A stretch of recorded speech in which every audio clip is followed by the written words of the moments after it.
In recent years, Star Wars fans have been lucky enough to get a whole host of new Star Wars content covering the period between the Declaration of a New Order and the Declaration of the New Republic. Many animated series and live-action shows have all taken place during this period, filling in the gaps between Episode 3 and Episode 4. However, as many of you know, with the acquisition of Lucasfilm, we've seen a line drawn between canon and Legends, two timelines that differ wildly between themselves. Most modern media adds on to the canon timeline, but in many ways, Legends has always been the more epic of the two. That's why in this series, we'll be covering a less popular topic, at least as far as our viewership is concerned, as seen through Legends, the Galactic Civil War. We've spoken at length about how canon and Legends Luke Skywalker differed and how their paths after the rebellion split dramatically, but this sort of divergence began long before the Battle of Endor. From the very beginning, canon and Legends differ in the most fundamental ways, and in this series, we'll be taking a detailed look at the major conflicts that marked the Galactic Civil War in Legends, from the birth of the Rebel Alliance all the way to its triumphant victory. Like with any good story, we have to begin at the very beginning. After the fall of the Republic, there had been many isolated skirmishes, battles, and planetary rebellions. Fans will remember the revolution on Ryloth, for example, and all of Saw Gerrera's activities. But isolated incidents do not a civil war make. All these conflicts were part of a greater issue, galactic dissatisfaction with Palpatine's totalitarian regime, but they weren't part of a greater movement.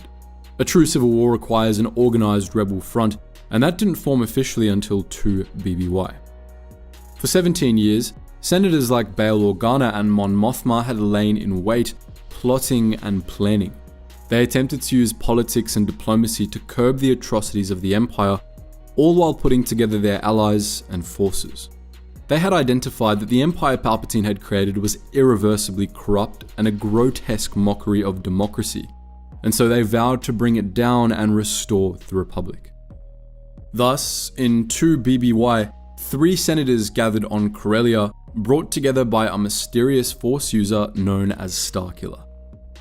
The first was Garmbel Iblis of Corellia, who consolidated all rebel forces on the planet under one banner.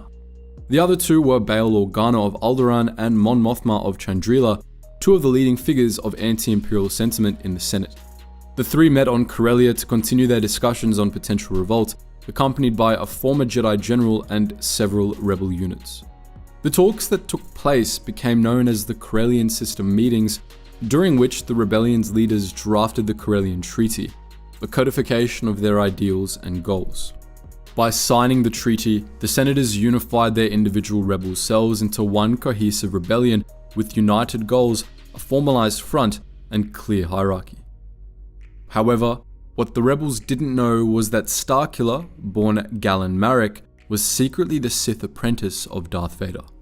The entire meeting had been a trap, orchestrated by Emperor Palpatine to gather all his enemies in one place so that they could be disposed of and made an example of.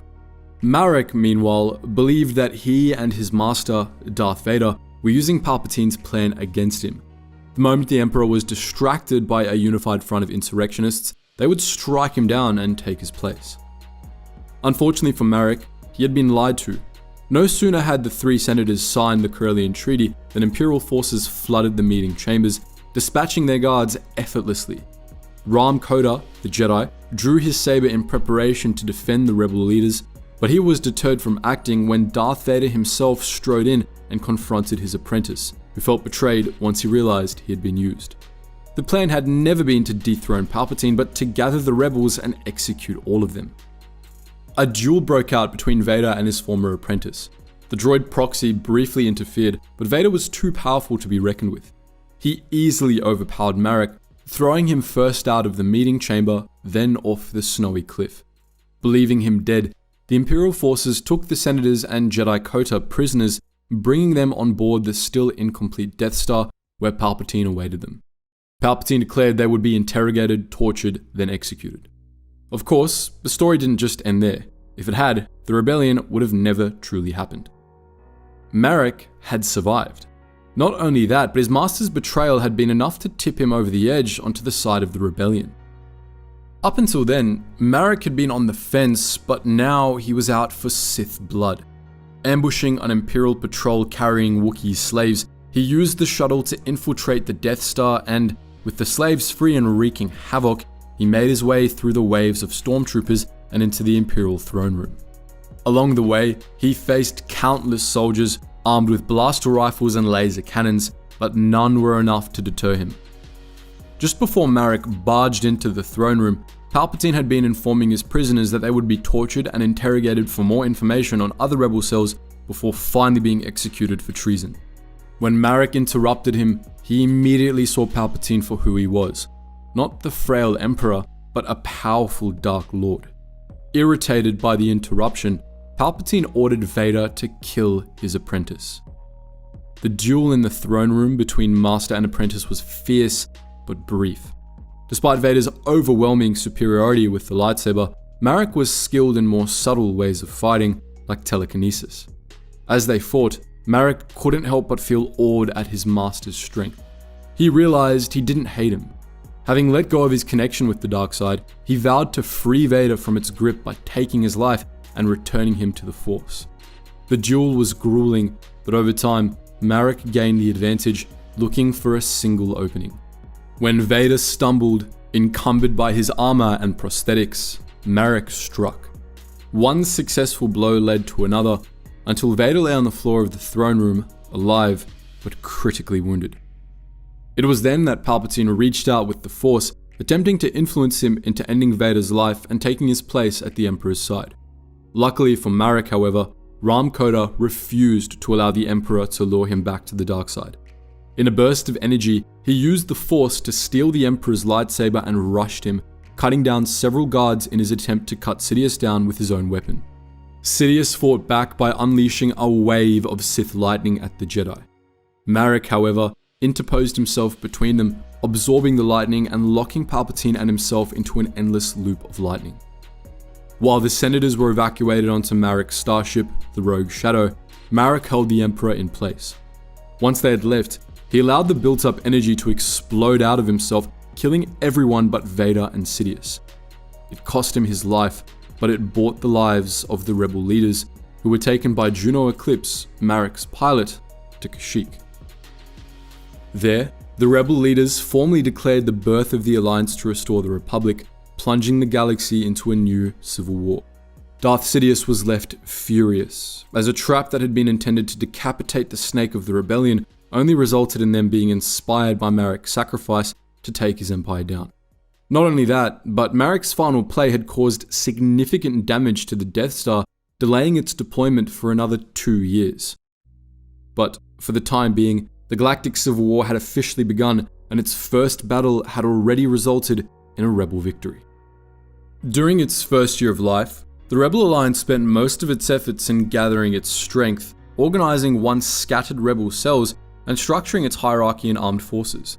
However, that doesn't mean they sat idly by and waited for the Empire to muster its own forces and hunt them down. Alongside its efforts to solidify their presence, the Alliance also executed sabotage runs to loot valuable resources or undermine Imperial operations. One such run resulted in the Alliance's first open battles with the Galactic Empire. Somewhere between 2 and 1 BBY, the Rebel Alliance gathered intelligence that Grand Moff Wilhuv Tarkin and Bevel Lemelisk were en route to the Death Star. Tarkin was, of course, one of the most powerful men in the Empire, both from a political and military standpoint. A former Republic admiral, he had openly embraced the Galactic Empire and its change in regime, and was the driving force behind many of the doctrine changes in the new Imperial military. Tarkin held many problematic beliefs he had been unable to fully express while the Republic was in power, and now that the Empire had done away with many of the Republic's qualms and morals, he had been unleashed upon the galaxy.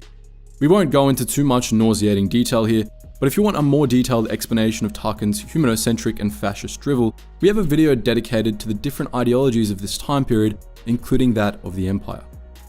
In an effort to combat what he saw as trans-sector criminal and rebel activities, Tarkin had proposed several system overhauls, many of which the Empire had labelled a success.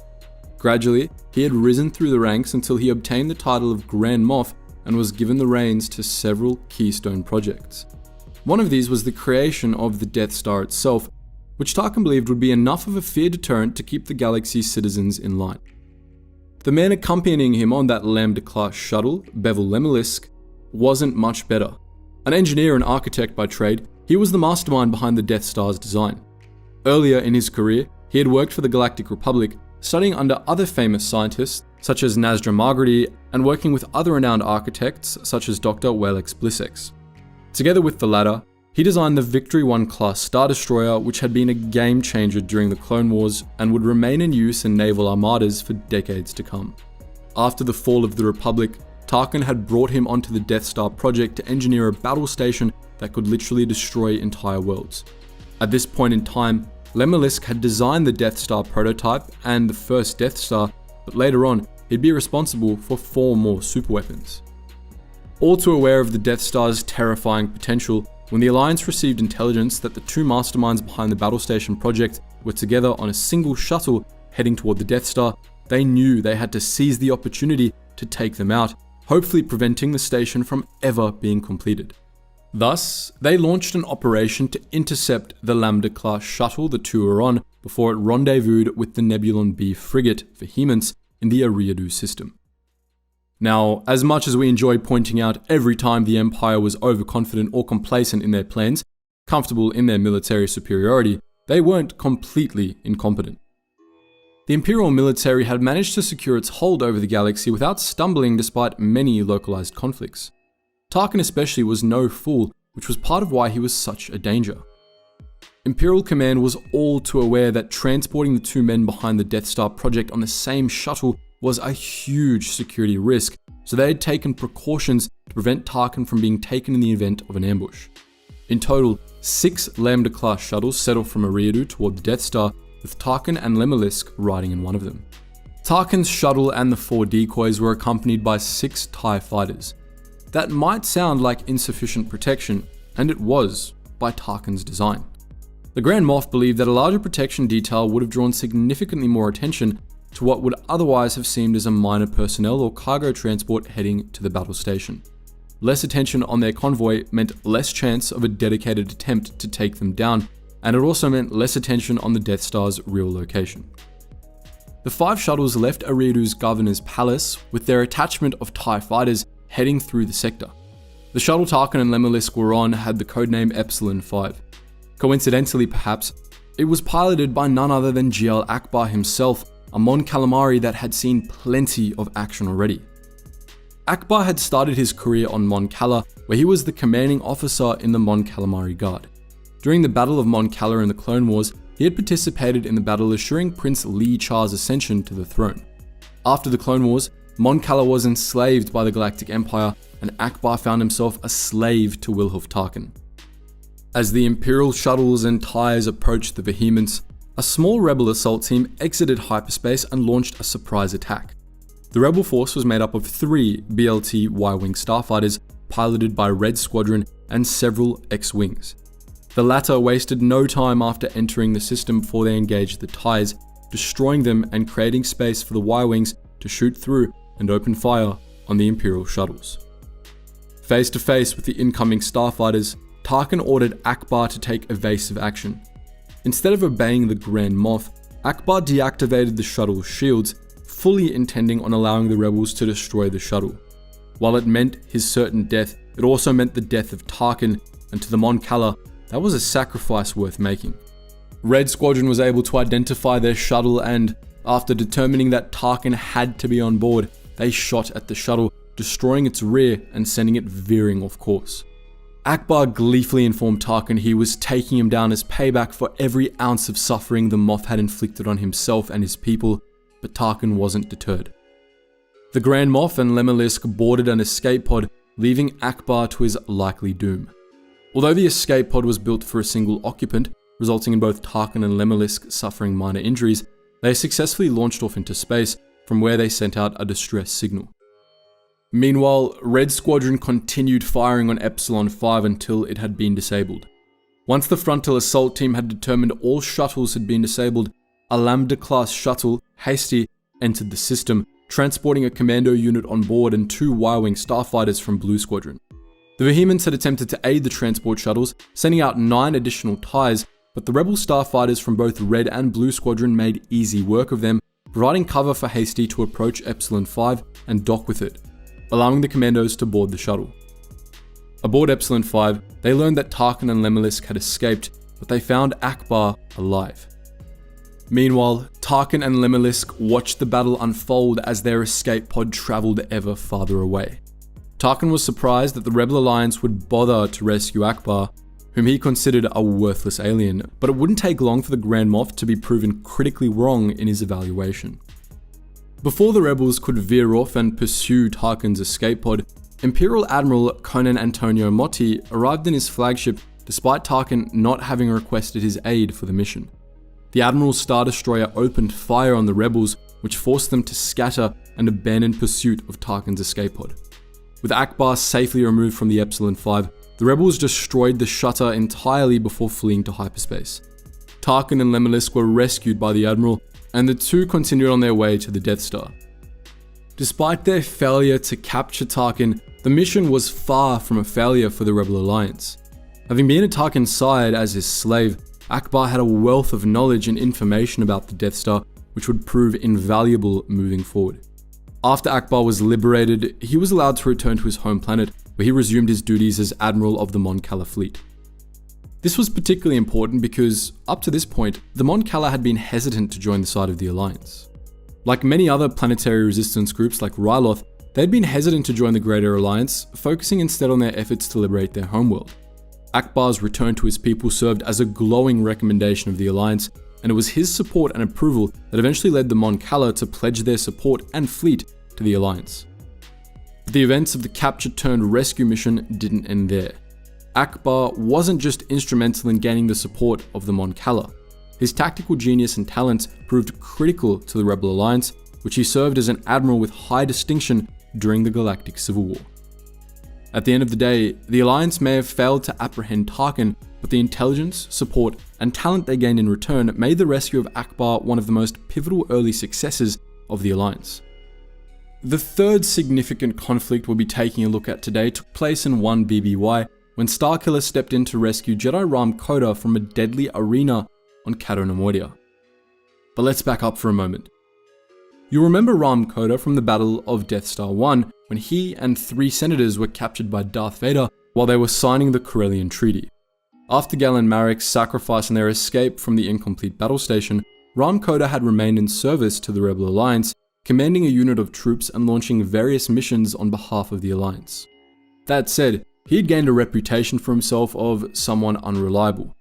This was because, for the most part, he tended to act without authorization from higher-ranking members of the Alliance, instead choosing where and when he would act and taking his squad with him as if they were acting alone. Kota, as you might be able to tell, was a bit of a rebel, and on one occasion in 1 BBY, his independence really came back to bite him. In 1 BBY, Kota led a team of his men on an unsanctioned raid to Cato Nemoidia, which took a quick turn for the worst. Kota's squad were all killed, and the Jedi himself was captured by Baron Marillion Tarko, appointed governor of Cato Nemoidia and Imperial Plant. Now, the governor was certainly a character. Hailing from the core world of Anaxis, Tarko had attended the Anaxis Citadel in his youth, graduated with the highest honors, and found his way into the Republic military. During the Clone Wars, he was assigned to a Republic flagship, and by the end of the war, he was on the fast track to power, through means less than savory if we had to guess. When the Republic fell and the Empire took its place, Tarko's political and military career only blossomed. Thanks to Tarkin's commendation, Tarko was promoted to the rank of Moff and given command of the Imperial operations on Cato Nemoidia. He renamed its main bridge city Tarko Se after himself and established a power hub he built up with casinos and a successful slave trade. Once his power base was thriving and his pockets were heavier than they had ever been before, Tarko even opened a for-profit gladiatorial arena. Kota's mission to Cato Nemoidia had been to assassinate Tarko while his team reconnoitered the planet. When they failed, the Jedi was taken prisoner and thrown into the gladiatorial arena, where he was forced to fight for a week straight. Although the Jedi was able to keep fighting off the monsters the Imperial Baron kept throwing at him, it's unlikely he would have survived much longer if Starkiller hadn't swooped in to rescue him. Now, we hear you. Didn't we make a rather big deal about Galen Marek sacrificing himself on board the first Death Star so the others could be evacuated? For those of you familiar with The Force Unleashed, however, you know where this story is going. You see, Darth Vader wasn't particularly pleased with the untimely demise of his former apprentice. Over the last year, he'd been engaged in a secret project on Kamino to clone his former apprentice. He'd been aiming to create a perfect clone of Marek that had all of his former apprentice's skills, but none of his weaknesses. Each clone was given Marek's codename of Starkiller, as Vader was aiming for a clone that was completely disconnected from Galen Marek's life and life choices. The issue was that cloning Force sensitives is far more difficult than cloning non-Force users, like the clone troopers of the Republic, and Vader's experiments resulted in numerous failures. One of those was the Starkiller of this story. During a training session on Kamino, Vader made the mistake of telling Starkiller about Coda's capture on Cato Neimoidia, tasking him with eliminating the clone once his training was completed. However, this clone failed to pass Vader's vigorous tests, unable to fully separate himself from his progenitor's memories, and thus proving himself useless to the Sith's cause. Before Vader cut him down like all the failed experiments before him, Starkiller lashed out at him, pushing him back, then made a run for it. To get off Kamino, he hijacked Vader's personal TIE fighter and escaped, heading straight for Cato Neimoidia to rescue Coda. In part, it was because his progenitor had been fond of the man, but mainly it was because Starkiller had one driving need: to find Juno Eclipse, Galen Marek's pilot and love interest. Since he hadn't changed the codes on the TIE he had stolen, the Imperial garrison on Cato Neimoidia identified Starkiller as Darth Vader when he approached the planet, directing him toward an executive landing pad with his own personal TIE escort. Once he came out of the TIE fighter, he was presented with a stormtrooper honor guard and welcomed by the governor himself, who had never seen Vader and wouldn't have been able to identify him if he'd been force-choked face to face. To his credit, however, the Baron became suspicious once Starkiller asked for Coda's location, and when the clone failed to give local security codes on demand, the Baron ordered his execution. This, understandably, didn't go as Tarkin had wanted. Starkiller made easy work of the stormtroopers, then escaped into the city, taking out or expertly avoiding anything in his way. He evaded everything the Baron had thrown at him, from scout troopers to riot troopers to a Nemesis-class gunship. It didn't take long for him to make his way into Tarko Se Arena, where Kota was preoccupied with fighting off yet more beasts. Despite how exhausted and injured the Jedi was after 7 consecutive days of fighting, Kota chose to stay and deal with Tarko rather than run away. The Baron was just as eager to see them both dead, which is why, with a nod to his aide, Tarko unleashed the Gorog into the arena. If you've never seen a Gorog before, they're larger than life itself. They're a gigantic, twin-hearted and bipedal creature with 2 human hands that stands hunched over. 4 tusks protrude from its lower jaw. They're so large, in fact, that the Gorog released into the Tarko Se Arena casually picked up a bull Rancor and snacked on it before turning its attention on the 2 Jedi. While Kota went after the Baron, Starkiller stayed behind to face off against the enormous beast. When ranged attacks such as Force Lightning and Telekinesis had little effect, Starkiller relied on the system of restraints built into the arena to ensnare the creature's arms so that it could leap up at its face and deal serious damage with a combination of heavy lightsaber blows and Force Lightning. Blinded by the pain, the Gorog managed to break free of its restraints and went berserk, lashing out. Its flailing blows began damaging the arena supports, which Starkiller noticed and took advantage of. Leading the creature along, he succeeded in making it destroy the arena supports, causing it to topple off Tarko Se and plunge into the acid ocean below.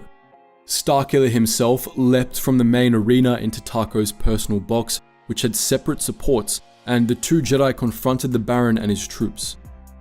As they did so, however, the Gorog managed to grab a hold of the box and pull it down with it as it plunged.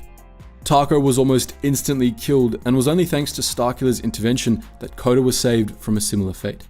Thanks to a hidden transponder the Jedi had smuggled in, the 2 escaped aboard the Rogue Shadow and made it to safety. In the aftermath of their escape, Kota and Starkiller disagreed. The former was convinced Starkiller was the original Galen Marek and not a clone, and wanted him to join the rebellion and fight alongside him to bring down the Empire. Meanwhile, Starkiller was almost certain he wasn't the original. All he wanted was to locate Juno Eclipse, but ever since the rebel fleet had been scattered, Kota wasn't sure where she was. In the end, the Jedi gave Starkiller his old ship back and the two parted ways after Starkiller dropped him off on Malastare. In his search for a quiet place to meditate, Starkiller made his way to Dagobah, following a clue Kota had inadvertently dropped. There, he encountered Jedi Master Yoda, who was hiding on the planet in exile.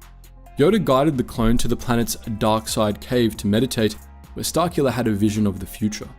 In his vision, he saw the rebel fleet. Juno Eclipse was on the bridge of her warship, the Salvation. As his vision ended, he saw her being gravely wounded when the fleet was attacked. Clamoring to prevent the attack, Starkiller quickly reached out to Kota once more, and together, the two began searching for the location of the fleet. Eventually, they managed to pin their location down to the Yutani Nebula. However, what the two didn't know was that Darth Vader had hired a bounty hunter by the name of Boba Fett to capture Juno Eclipse. When Starkiller and Kota arrived at the location of the fleet, Fett launched a surprise attack. While his Imperial strike team dealt with the other rebel craft, the bounty hunter bypassed all other ships, infiltrating the Salvation and abducting Juno Eclipse. Despite the rebels' success in destroying all Imperial ships, Fett still managed to escape with his prisoner. Of course, Vader didn't really want Eclipse for her own merit. He had ordered Boba Fett to capture the former Imperial pilot, knowing full well that she was the focus of Starkiller's obsession. With her in captivity, he had the best chance of luring Starkiller back to the ocean world of his birth, and hopefully back into Vader's grasp. Fortunately or unfortunately, Vader's plan worked perfectly. The aftermath of Fett's surprise strike on the rebel fleet set the stage for the first attack on Kamino in over a decade. Devastated at being unable to save Eclipse, Starkiller was hellbent on going to Kamino to rescue her with or without rebel support. Ram Koda, seeing this as an opportunity to launch a substantial assault against the Empire, fully supported the clone in attacking Kamino with the rebel fleet support, although he did warn Starkiller that they were almost certainly walking into a trap. Starkiller was convinced Vader would never see an attack from an entire fleet coming. And so, the two traveled to Kamino with the rebel fleet behind them, hoping to put an end to Vader's experiments in Tamura City, rescue Juno Eclipse, and deal the Empire a few heavy blows in the process. As anyone could have predicted, Vader had anticipated their plans. He had positioned a fleet of Imperial Star Destroyers in orbit around Kamino, ready to open fire on the rebels the moment they exited hyperspace. The newest Battle of Kamino broke out above the planet as soon as the rebels entered the system. The Imperials opened fire immediately, and several boarding parties were sent out to the rebel flagships. One of the ships boarded was the Salvation, which Starkiller was commanding. The clone was forced to cut through the waves of stormtroopers in order to rendezvous with Kota on the ship's bridge so they could assess the situation. It didn't look good for the rebels. From their arrival, the rebels had been losing the naval theatre and were taking heavy losses from Vader's Star Destroyers. On the ground, they were unable to cause any damage to Tamura City, as the city's deflector shield was holding their fire at bay and protecting the cloning facility. The only way Starkiller could find to improve their odds was to send the Salvation into a crash landing in Tamura City, hoping to destroy the shield generator so their ground troops could assault the cloning facility. The clone ordered all surviving crew members to abandon the ship, guiding it into position himself. It was a difficult task, piloting the Salvation through the planet's atmosphere, dodging debris when possible. Near the end of his trajectory, the Salvation broke in half. Its rear end crashed into the shield generator, destroying it, while Starkiller guided the front end directly at the spire Darth Vader was using as his command tower. Too late, however, he realized that Juno Eclipse was with him. Destroying Vader meant killing her as well, which was unacceptable. Instead of going through with it, Starkiller used the Force to rip the front half of the Salvation apart, allowing the debris to land wherever. He himself barely survived the fall. Now, he found himself in the same city he had escaped. Facing off against other felled clones of Gal-American Imperial soldiers, Starkiller made his way toward an Imperial hangar bay. He and Ram Koda worked their way through multiple command centers and security controls, trying to find their way into the facility. Finding the ground approach impossible, Starkiller rode a rebel Y-wing onto the facility's dome, from where he ascended to the top of the spire. But Starkiller's steady progress came at a steep cost. Initially, rebel ground forces had been driving the Imperial soldiers back, but it didn't take the Imperials long to muster their forces and push the rebels back. Seeing their ground forces taking heavy losses, Kota implored Starkiller to abandon Juno Eclipse and focus on saving scores more lives. Starkiller refused to aid the rebels, choosing Eclipse over their lives and cause. As a result, Kota and his forces were almost decimated. Against Kota's advice, Starkiller entered the Spire, fully prepared to take Vader on alone. He was assaulted multiple times by multiple attackers in the shape of his former master. These were all Sith training droids, disguised as figures from Marek's past in an attempt to break him psychologically. Once Starkiller was able to overcome them, he took off in search of the true Vader. On his way, he had to face off against even more failed clones of Galen Marek, whom he was able to defeat despite the heavy emotional blow he was dealt in realizing he was nothing more than a failed clone. When he finally found the real Vader, Starkiller was in a rage. The two exchanged heavy blows, but when Starkiller was struck with another vision, this time of Juno Eclipse dead in his arms, Vader took the chance to knock him down and escape. He only got a brief head start before Starkiller caught up to him in the main cloning spire. Meanwhile, the battle outside continued to rage. Boba Fett, who had remained on Vader's orders, retreated into the cloning facilities to evade Kota's troops. Within the facility, Fett discovered an army of clones, not of his father, but of himself, produced in secret form DNA samples that had been taken without his consent. In a rage, the mercenary destroyed the army of clones, the scientist who had created them, and the facility itself. Despite Vader's betrayal, Fett chose to remain on the planet and fulfill his contract of killing Starkiller. Before he could intervene in the duel, however, Kota, the droid proxy, and several of his men engaged him. Although Fett was defeated, he was able to make his escape thanks to a sonic detonator he threw their way, which bought him a small window of time to retreat. When Starkiller finally managed to catch up with Vader at the top of the spire, he demanded the Sith hand over Eclipse. Vader stepped aside to reveal the woman standing behind him, right in front of a large window. The Sith force-choked her, demanding that Starkiller surrender in exchange for her life, which Starkiller quickly agreed to do, discarding his weapons and dropping onto the ground.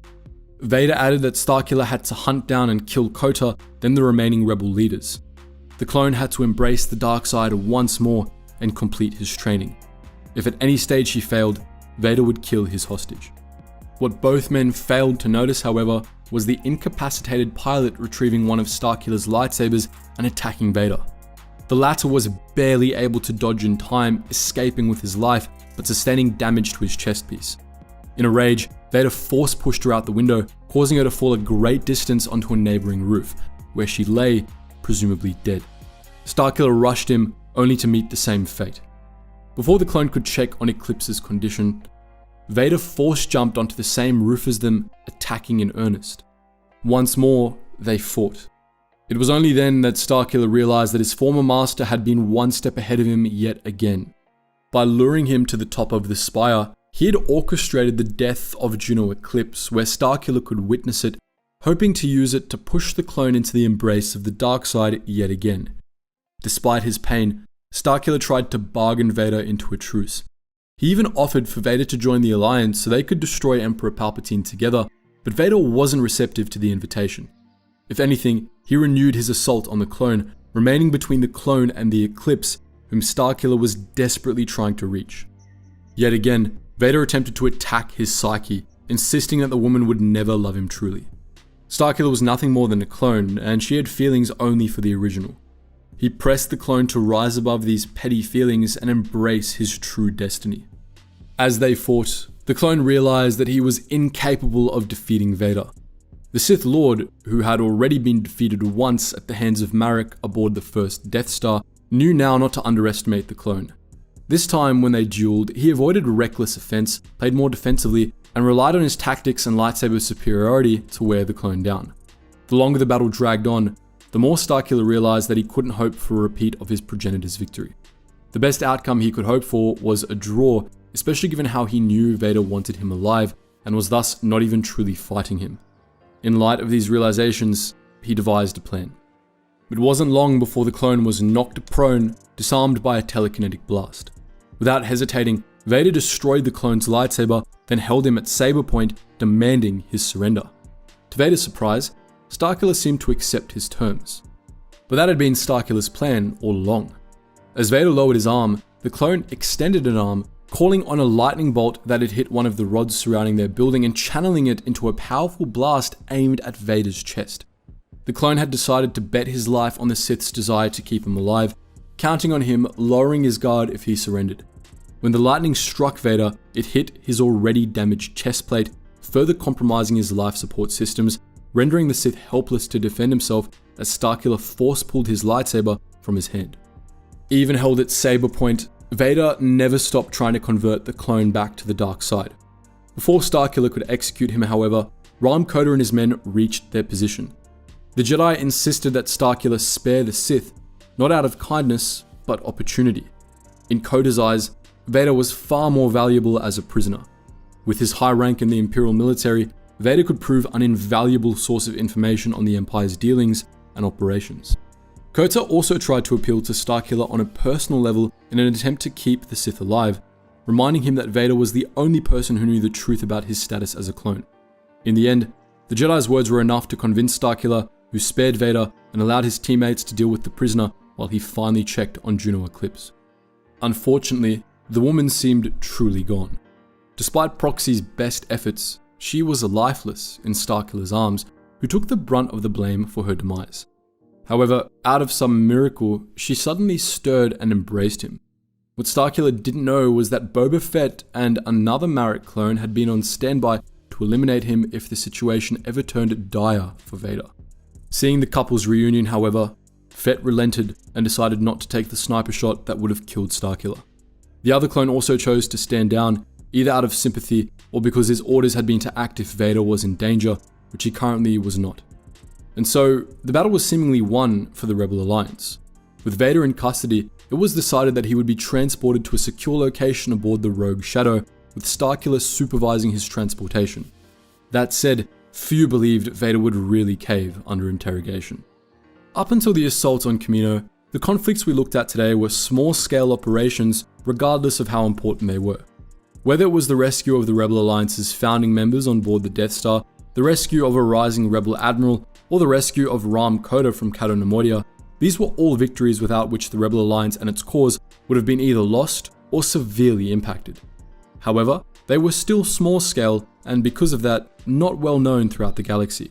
This is why the assault on Kamino truly stands out as the first true Rebel Alliance victory. Finally, with the Rebel fleet triumphing on Kamino, the Rebels had a large-scale victory to show for their efforts.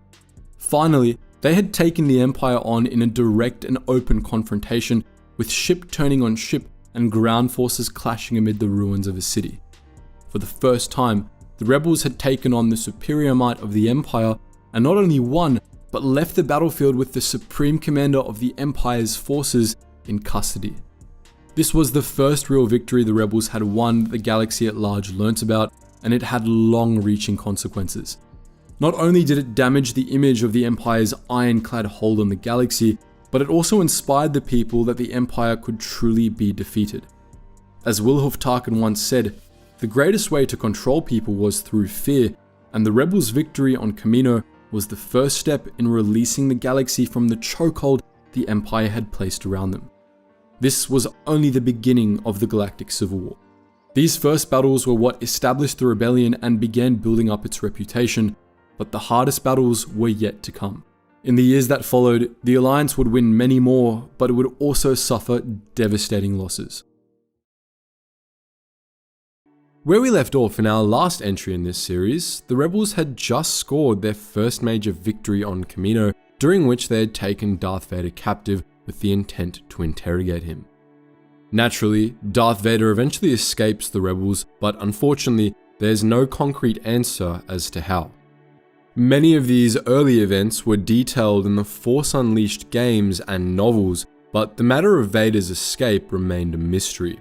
That said, we see Boba Fett's ship, Slave One, following behind the Rebel fleet as they leave Kamino victorious, so it would be a safe bet to assume that he had a hand in setting the Sith Lord free. Whatever the truth may be, moving forward through the rest of this series, Darth Vader is at large and in charge, much to the dismay of the Alliance. From their very beginning, the rebel leaders were made aware of the Death Star's existence and, to an extent, the reason of its existence. As a natural consequence, the Alliance dedicated a substantial amount of both effort and resources to try and prevent the Death Star from being completed, and when that failed, destroy it. In today's video, we'll be focusing on the Alliance's efforts to secure the Death Star's plans and what their eventual success led to later on in the Galactic Civil War.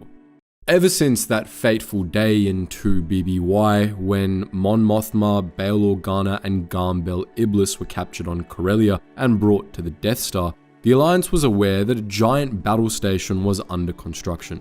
However, at the time, the rebel leaders didn't have much information regarding the station's purpose or its design. Thus, soon after their rescue and the official formation of the Alliance to restore the Republic, the rebels launched Operation Skyhawk, a long-term plan that spanned 2 years. Operation Skyhawk was the codename given to a series of missions the Rebel Alliance undertook to first seize the Death Star's plans, then destroy the battle station. The Alliance first became aware of a massive Imperial construction project when they launched a mission to Kashyyyk to rescue rebels aboard the Ginyu. The Ginyu was an Imperial freighter set to travel from the prison known as Star's End to the Forest Planet, but before it set off, several escaped rebel pilots, among them Sam Raider and Tolagar, boarded the freighter. When the Imperials learnt the escaped rebels were on board the Ginyu, they sent other ships to board and search all vessels approaching Kashyyyk. But the Alliance also had learnt of the escaped rebels, and so they sent Captain Kian Farlander and Lieutenant Kardax in R-22 Spearheads to intercept. A Lambda-class shuttle went with them, but didn't exit hyperspace at the same time. The 2 pilots were able to destroy the Imperial boarding party, then board the Ginyu themselves and rescue the escapees. From these rebels, the Alliance learnt that the Empire was gathering Wookiee slaves from Kashyyyk and setting them to work on a secret construction project. Simultaneously, the astromech R2-D2 sliced into the Imperial computer networks and did some investigating of his own. What he found was mentions of an Imperial superweapon, though there were scant few details, much less enough to identify the weapon in question. Members of the Underground corroborated the existence of one, however. Following what they had learned from the escaped Star's End prisoners, the Alliance began rescuing Wookiee slaves while they were on board Toral, another Imperial slave transport freighter. Further investigation of the ship's documents revealed a weapons convoy near Oran 3, an agricultural world in the corporate sector of the Outer Rim. In response, the Alliance launched an assault on this convoy, which included the Tone, Uhuru, and Heiko.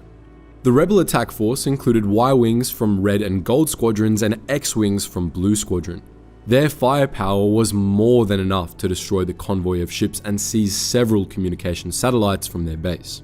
Through those satellites, the mysterious superweapon schematics were transmitted to a rebel outpost, finally confirming the existence of the Death Star. As you can tell, information in the early days of the Alliance came from various sources. The Rebel Alliance was still in its infancy, relying on secret political connections and smaller strike teams to gather intel and connect the dots. At the same time, while the Death Star was certainly high up on their list of priorities, it wasn't the only one. Around this time, Princess Leia of Alderaan undertook a mercy mission to bring the Altiri High Council medical supplies and equipment. Of course, Leia was working for the Alliance, and the true purpose of this mission was to arm the local resistance fighters with heavy weaponry and military-grade equipment so they could continue fighting against their Imperial occupiers. As a diplomatic vessel, her ship, the Tantive 4, wasn't searched, which is how she was able to smuggle in the illegal weapons. The local commander, Commodore Tyon, was the Imperial official who permitted her descent. While on Raltiri, Leia was able to rescue a wounded rebel known as Basso. Basso later confirmed the Death Star was currently being built. Leia took this information to her adoptive father, Senator of Alderaan and secret rebel leader Bail Organa, and he confirmed the story. There was, indeed, a top-secret Imperial superweapon being spearheaded by Wilhuf Tarkin. When Commodore Tyon visited Alderaan, Leia managed to manipulate him into sharing more information about the Death Star. Among other things, Tyon revealed it was a moon-sized battle station equipped with a laser powerful enough to destroy entire planets. The Commodore also added that a convoy was transporting the plans for the battle station from Tarkin's headquarters to a secure Imperial vault. The situation turned dicey when Leia overplayed her hand, exposing herself as a rebel, but Tyon was dispatched before he could share the Organa's involvement with the Rebel Alliance with the Imperial Security Forces on Alderaan. Now, for those of you who watched our earlier video, this segment probably doesn't make a lot of sense. We just explained how the rebel leaders, among them Bail Organa, learnt about the Death Star by being lured into a trap on Corellia, where they were caught signing the treaty consolidating the Rebel Alliance. By all accounts, the Empire should have been well aware that Bail Organa was a rebel. Tyon discovering the Organa's involvement with the Alliance shouldn't have mattered. If anything, we find it hard to believe that Bail Organa was allowed to return to Alderaan as if nothing had happened. This incongruence is one of several inconsistencies the Force Unleashed causes with this period of Legends lore. There will be more, and we will point them out as they arise. That said, it doesn't affect the overall story too significantly. Think of it like a puzzle made up of pieces that don't quite fit together, even if the resulting image is the right one. But back to the story. With the additional information from Leia, Mon Mothma ordered further investigation into the nature of the weapon. With everything they had learned so far, they were able to pinpoint a shipment of cargo headed toward a research station that was managing part of the Death Star project. The research facility was located in the Vergesso asteroid's Laut in the Outer Rim. Captain Antilles had Han Solo smuggle a tracking device and EMP into one of the containers headed toward the facility. The tracking device led the rebels to Corellag. Now, Corellag was a populated terrestrial planet in the core and a former colony of Coruscant.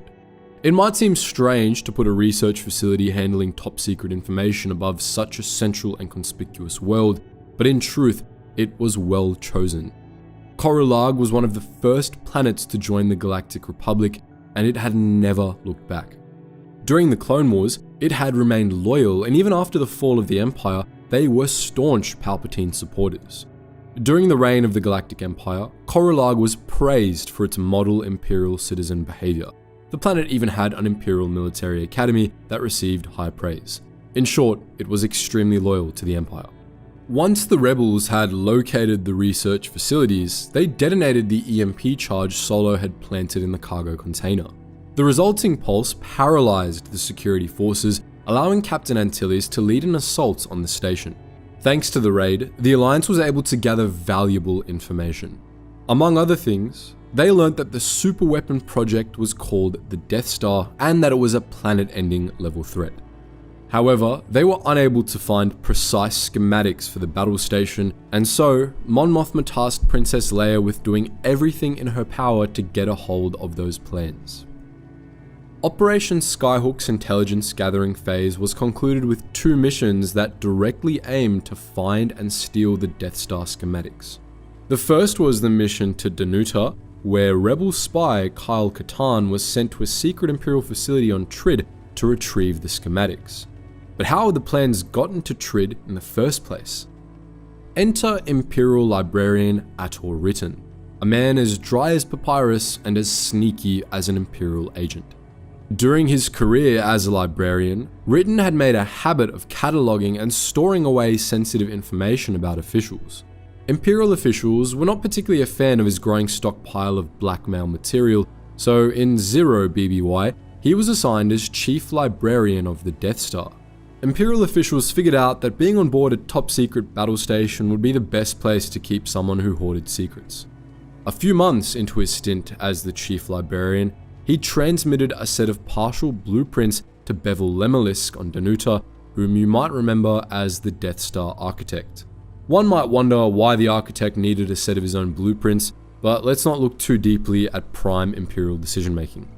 What matters is that the plans were on Danuta, which is where the Alliance sent Kyle Katarn, former Imperial officer, current Rebel spy, and future Jedi badass.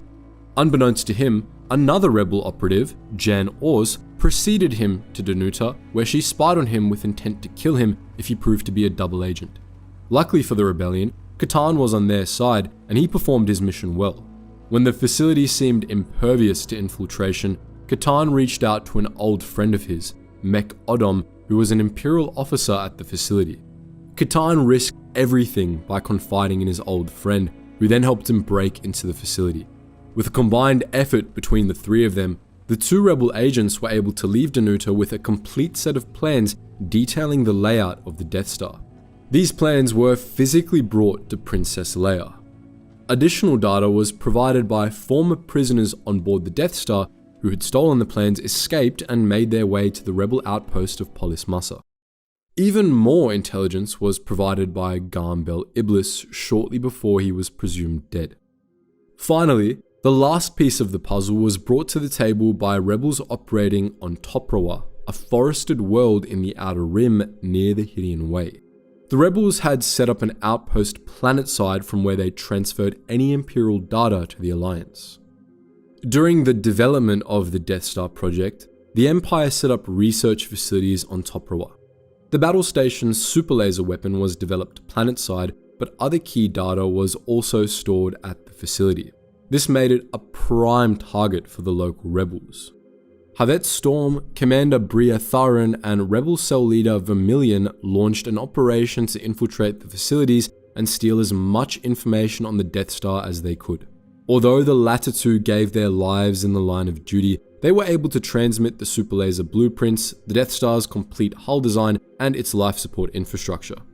In retaliation, the Empire punished the entire planet of Toprawa. Cities were leveled and entire regions were left impoverished. A large majority of the population had to resort to begging the Empire for aid, and it received little help. The plans were meant to be transmitted to the Star Cruiser Liberty, but Imperial reinforcements led by Darth Vader entered the system and blocked the rebels in. Instead, the rebels transmitted the data to Princess Leia directly on board the Tantive 4 when she arrived in the system under the guise of another mercy mission. However, the data transfer was detected by Vader's flagship, the Devastator, forcing Tantive 4 to flee to the Tattoo system of the Outer Rim.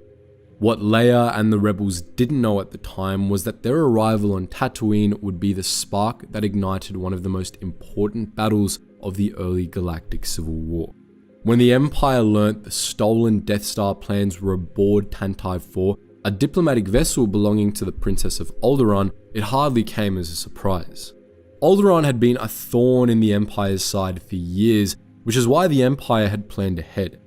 Unbeknownst to the rebels, there was an unwitting spy among their midst. A droid by the designation of U-3PO had been programmed to act as a sleeper agent and planted on board the vessel all the way back when Princess Leia had been on that fake humanitarian mission on Raltir. Thanks to U-3PO, Vader knew exactly where the princess had fled to and was in hot pursuit. What Vader wasn't expecting was the pirate ambush he landed in the moment he and his fleet exited hyperspace by Tatooine. The Imperial Navy was more than capable of taking the pirates on regardless, and once they destroyed most of the pirate vessels, their ships hid among the surrounding nebulae where they could hide from Blue Squadron's scouting patrols. The Imps lay in wait until Tantive 4 moved toward the uplink station, which is when Interdictor-class cruisers attacked, preventing it from escaping. This began a new naval battle between the Rebel Alliance and the Empire's fleets, while Tantive 4 fled the battle with the Devastator hot on its heels. During the chase, the Imperials managed to land a hit on the diplomatic vessel's rear engine section, disabling its main reactor and preventing it from escaping down into Tatooine's atmosphere. Unable to escape, Tantive 4 was powerless to prevent itself from being caught in a tractor beam while a boarding party prepared to board it. The rebels aboard Tantive 4 didn't take too kindly to the Imperial boarding party. The moment the first stormtrooper peeked their head in, they fought back fiercely. Both sides took heavy losses, but the 501st Legion eventually broke through their defenses, capturing the main rebel resistance team. When Vader boarded, he was already displeased at being so close to Tatooine, which he hated from his time there. The Sith destroyed all the security terminals on the bridge, then disabled a console, stealing the access codes to the ship's escape pod bay. With them in hand, he and some selected guards made their way through the ship toward the cockpit. As he went, Vader captured most of the soldiers, including the ship's captain, Ramus Antilles, who had been assigned to Tantive 4 as part of Operation Skyhawk. Vader had also ordered 2 Imperial droids to scour the ship's computer terminals for the stolen plans, but when there was no trace of them, Vader took to interrogating Antilles at forced choke point. Despite the invisible hand of injustice at his throat, the captain died before he admitted to having stolen the plans or where the princess was. While the fight had been happening, 2 droids, the protocol droid C-3PO and the astromech R2-D2, managed to evade the conflict. The astromech made his way to Princess Leia, who gave the plans to him and sent him toward the escape pods with a recorded message for Obi-Wan Kenobi calling for help. The 2 droids then headed for the escape pods. Meanwhile, Vader had sent the 501st Legion to gather all the passengers, including the ambassador, and bring them to him alive. As they were brought to him, he tortured them to recover any information on the Death Star or the whereabouts of the missing plans. When Leia was eventually found and captured, Vader officially arrested her under the charge of treason. With the threat of her capture and execution being used to further the rebel cause, Vader called for a distress signal to be sent to other rebel vessels engaging in the naval battle above Tatooine, letting them know Tantive 4 had hit a meteor storm, killing everyone on board. To cover up their capture of the vessel, the Devastator also made short work of any escape pods carrying rebels from the ship. But therein lay the Imperials' key mistake. They were scanning the escape pods for signs of life to detect rebels inside them, but when they got to the escape pods ferrying droids, they found no signs of life, and so they allowed it to reach Tatooine. Additionally, the Imperials had no reason to suspect there might be droids on board, as droids weren't allowed to use escape pods. R2-D2 was unusual for a droid in that he retained a significant amount of independent thought and decision-making, which only proves once more that droid lives matter. The empty pod was still reported to Vader, who concluded that Leia must have hidden the plans in it. He ordered his second-in-command, Commander Praji, to see to the matter on Tatooine. Earlier Imperial patrols had deduced there was no rebel activity on the planet itself. Unbeknownst to the Devastator, a distress signal had been sent to a rebel base on Collidor in the Collidor system of the Outer Rim. Soon after the passengers of Tantive 4 had been cleared, Commander Rue Merlin led a squad of X-Wings to Tatooine and opened fire on the Devastator, landing a critical hit with proton torpedoes before descending for the surface. However, they weren't in time to stop Imperial TIEs and starfighters from destroying their base near Anchorhead. They were, however, able to chase and destroy them before they could report the base's existence to their commanding officer. Meanwhile, Commander Praji had already left for Tatooine. Once planetside, Captain Kosh and his local garrison were assigned to the commander alongside Commander Jiz's 501st. As a coincidence, this is also when the Star Destroyer Inquisitor arrived, carrying Captain Terek and his Desert Sands. This was a unit of Imperial Desert Stormtroopers who had arrived first for some training in the desert, then to relieve the local 37th Detachment. With so many Imperial units on the planet, tasks were quickly allocated. The Sandtroopers were sent out into the desert to look for the escape pod, which they did with the assistance of a few dewbacks, 1 HAV-R A9 floating fortress, and 2 Arran-skin cargo skiffs they'd borrowed from the 37th. The Sandtroopers combed the deserts for hours, constructing command stations as they went. Unfortunately for them, the locals didn't take well to their intrusion. The local Tusken Raiders attacked, followed closely by a band of rebel fighters, supported by speeders and a few X-Wings. A 3-way battle broke out, during which the rebels were completely wiped out. It didn't take much longer for the escape pod to be located in the Dune Sea. When it had landed and the droids had made their escape, some metal had fallen off R2-D2's hull, which informed the Imperials that the pod's occupants had been droids. They followed their tracks until they came to a Jawa sandcrawler, which they intercepted. Upon finding that the droids had been sold off to moisture farmers, the Imperial soldiers killed every last Jawa, destroying the sandcrawler, and left gaffi sticks nearby to implicate the Tusken Raiders if anyone were to stumble across the scene. By the time the Imperials found the people that had purchased the droids, it was too late.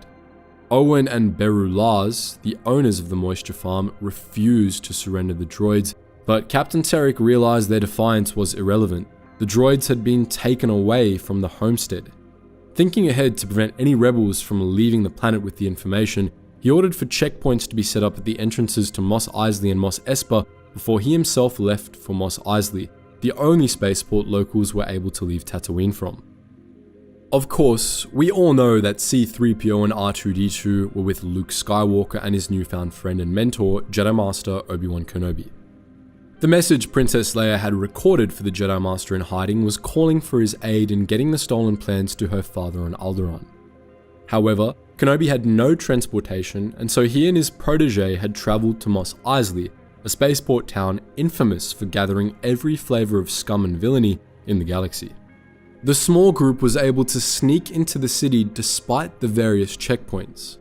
R2-D2 was a target of the highest priority, which had led to the city crawling with sandtroopers.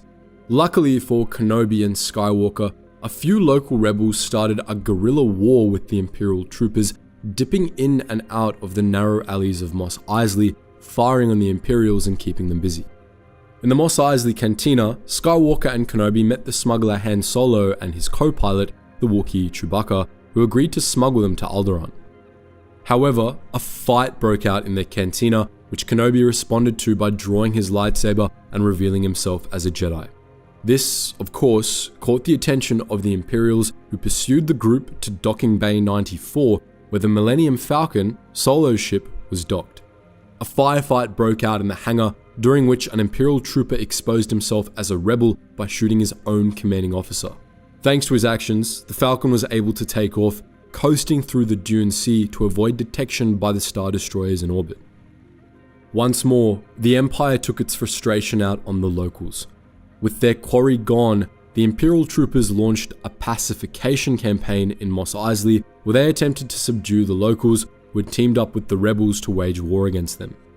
Despite their guerrilla tactics, this minor rebellion was quashed quickly. The campaign almost made its way to Anchorhead, but a rebel base by the name of Ketol was able to deter them. The rebels from Kolador we mentioned earlier soon joined in on the action. When the Empire was deploying its ground troops throughout Mos Eisley, the Koladorians swooped in to damage their supply lines as much as possible before being forced away by incoming TIE reinforcements. Despite the minor rebel victories, the Empire was ultimately victorious in Mos Eisley, thoroughly squashing the minor uprising. That said, although they had won the Battle of Tatooine, which was less a single battle and more a series of smaller skirmishes put together, the Empire had failed in its ultimate objective, recovering the stolen Death Star plans. The Millennium Falcon had escaped, albeit with a tracking beacon secured to it without their knowledge. In Vader's resulting anger, the Death Star was deployed for the first time, destroying Princess Leia's homeworld of Alderaan before her very eyes. Later, Luke Skywalker and his team would rescue her from the Death Star, succeeding primarily thanks to Kenobi's sacrifice. With the Princess and the Death Star plans in hand, Skywalker, Solo, the Princess, Chewbacca, and the droids made their way to the rebel base on Yavin 4. 2 years of effort and the sacrifice of hundreds of rebels had culminated in that moment. Finally, the Rebel Alliance had the full set of plans to the Empire's now fully operational superweapon.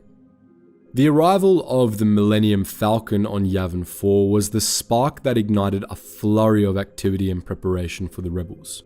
With the Death Star now fully operational, the rebels knew they were operating on borrowed time. They knew the Empire would retaliate swiftly for the theft of their plans, and so they rushed to prepare the secret rebel base for the attack they knew was coming. As a close second priority, they scoured the stolen Death Star schematics to pinpoint any potential weak spot it might have. In preparation for the attack, the Star Cruiser Independence, under the command of Admiral Akbar, brought members of the Alliance High Command to the Forest Moon. When the Independence arrived in the system, it deployed members of Red, Gold, and Blue Squadron, whose numbers were further supplemented by other veteran Alliance pilots. But the rebels had precious little time to prepare. Thanks to the tracking beacon they had placed on the Millennium Falcon on Tatooine, the Imperials now knew of the location of the Rebels' secret base and were en route mere hours after the Rebels had received the full Death Star schematics. This led to serious issues in planning their counteroffensive. The Alliance lacked the capital ships needed to attack the Death Star directly and fire on the focusing crystals. With such little time to prepare, they were also unable to plan an infiltration mission into the Death Star so they could sabotage it from within. As the Rebels pored over the schematics, an Imperial recon team arrived on the planet and engaged with the Rebels at the Massassi Arena. The Alliance was running out of time, but then there was a glimmer of hope. While studying the Death Star schematics Leia had brought with the Millennium Falcon, the Alliance realized the battle station did have one single exploitable weak point, a small exhaust port not protected by its thorough shielding. If they succeeded in feeding a proton torpedo through that port, it would travel through to the main reactor and with one shot cause the entire station to detonate. However, the weakness was not easy to exploit. The port was barely 2 meters wide, located in a narrow trench protected by turbo laser turrets. Anyone hoping to fire that proton torpedo would have to fly through that narrow trench, dodging turbo laser fire while their guidance system locked onto the small target. 2 meters might sound large as a target, but in the greatest scheme of space combat, it's incredibly small, especially when you consider the speeds starfighters reach while in space. Under the circumstances, it was nigh impossible for the mission to succeed, but the Rebels had little other choice. Thus, with the weight of the impossible on their shoulders, Red and Gold squadrons took it upon themselves to target the port, while Blue and Green squadrons attacked the super laser itself to buy them time. There was a faint hope that, even if Red and Gold squadrons failed, the damage the two other inflicted on the super laser might render it incapable of firing. But with those bare bones plans in place, the Rebels had run out of time. Only a scant few hours after the Battle of Tatooine, the Empire struck back. Doom loomed over the Yavin 4 Alliance base as the Death Star arrived in the system, large enough to fill the sky of the Forest Moon. Accompanying the Death Star was a small support force made up of the Nebulan B frigate Divard, 2 CR-90 corvettes, 2 Victory II class Star Destroyers, and 2 Titan class patrol cruisers. While the Death Star's super laser began charging an attack, the Imperials deployed a communications satellite to coordinate their attack. Still in the midst of their preparations, the Rebels knew they had to buy more time. Any delay to the Death Star charging its weapon could mean the difference between life and death for everyone on Yavin 4, and by extension, the Rebellion. With that in mind, the Alliance launched a small attack force to destroy the communications satellite, stalling for a time. Captain Kian Farlander, whom you might remember as the man in charge of capturing the Ginyu, set out with 2 other X-Wings and a pair of R-22 spearheads. While his wingmen held off the Imperial fighters, Farlander went straight for the satellite, which he successfully destroyed with a proton torpedo. His success meant the Empire was unable to call for reinforcements and would struggle to organize their defense.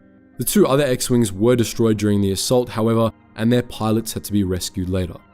With that, the Alliance had bought enough time to put together a full assault force. A majority of the ships gathered at the base, including MC-80 Star Cruisers, Nebulan B frigates, and a flurry of starfighters, took on the Imperial Star Destroyers and patrol cruisers, destroying them in order to open the way for the squadrons to attack the Death Star directly. Farlander and another pilot preceded the squadrons, tasked with destroying some of the turbo laser turrets running alongside the length of the trench. Alongside the defense turrets, the 2 rebel pilots were also able to destroy some small hangar bays, limiting the number of starfighters that could join the battle on the Imp's side. But the Battle of Yavin wasn't limited to a naval theatre.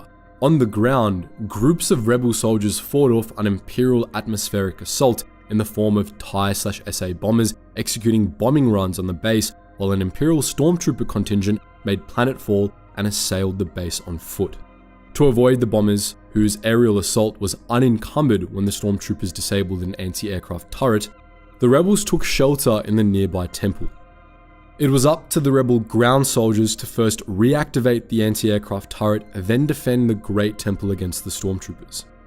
They were also instrumental in preventing disaster in space by destroying the jamming devices the Imperials had set up to disrupt the X-Wings' engines.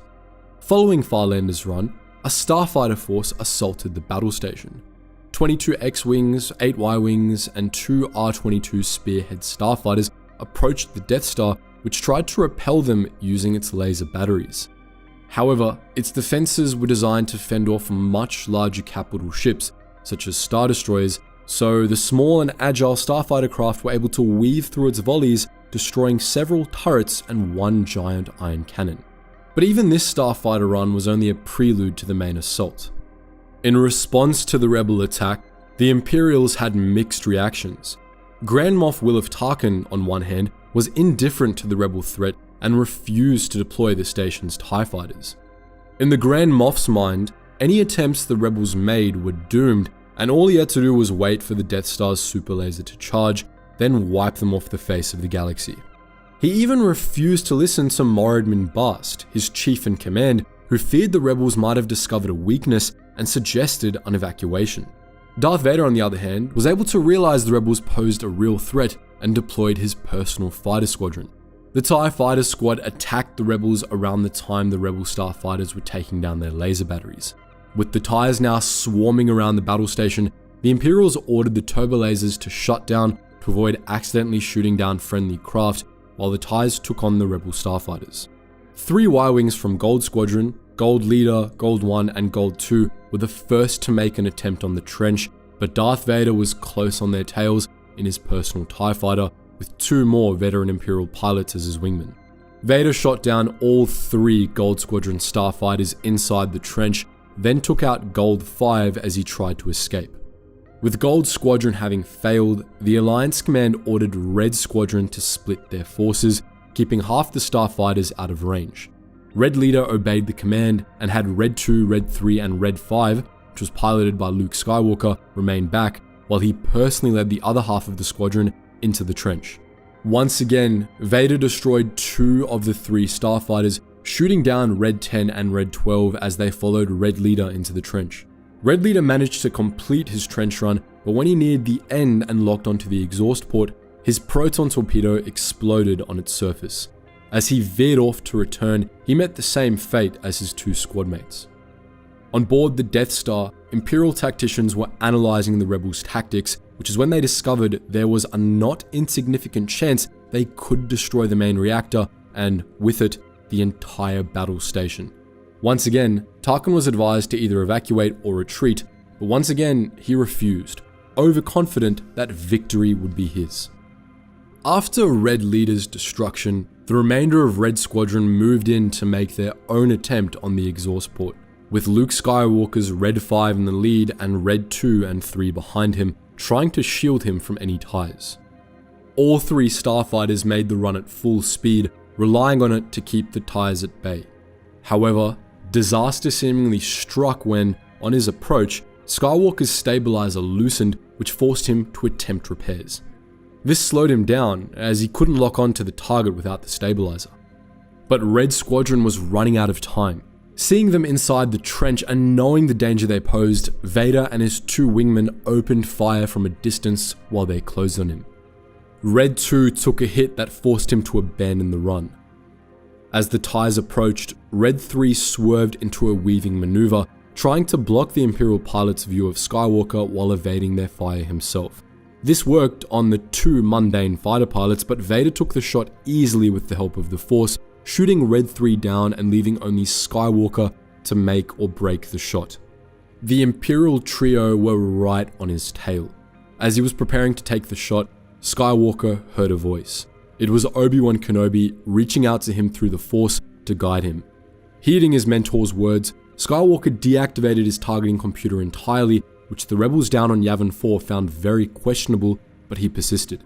As he prepared to fire, his starfighter took what could have been a critical hit, but it luckily only disabled his astromech temporarily. Aboard the Death Star, Tarkin ordered the use of the super laser on the rebel base the second the super weapon had fully charged. Skywalker had to act. Vader prepared to fire the killing blow, but Han Solo and Chewbacca swooped in at the last moment, taking out one of his wingmen and sending the other crashing into Vader's TIE. Clear of enemy fire, Skywalker took a deep breath and trusted in the Force as Obi-Wan instructed him. Against all odds, both of his torpedoes shot perfectly down the exhaust port in a move that would later be called 1 in a million, but was in all likelihood far more improbable than that. But in the few moments the Imperials had left, the super laser had finished charging. In the control room, Master Chief Gunnery Officer Ten Granite prepared to fire on Yavin 4, but he didn't. In those few moments, the Imperial officer had an attack of conscience. The weight of all the lives lost on Alderaan came pressing down on him, and despite all his colleagues screaming at him to fire the super weapon, he didn't. Seconds later, the torpedoes struck the main reactor and the Death Star exploded, taking Granite and every other Imperial on board with it. Although Vader managed to escape, the planet-killing superweapon that had loomed over the Alliance for 2 years and claimed the lives of an entire planet was no more. The Alliance hadn't won, they had triumphed. Of all the battles that took place during the Galactic Civil War, there's no doubt that the Battle of Yavin was the most important of all. The Battle of Endor might have been what ended the conflict, but if the Rebel Alliance hadn't triumphed on Yavin, it's likely the rebellion wouldn't have survived until then.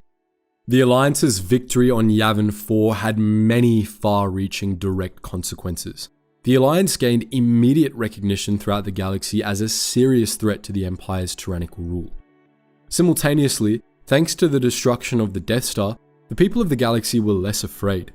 Not only had the Empire lost a major superweapon, calling their power into question, but the simple destruction of the weapon loosened the hold the Empire had across the many systems it was ruling. Although Tarkin was, in many ways, a terrible person, he had been right.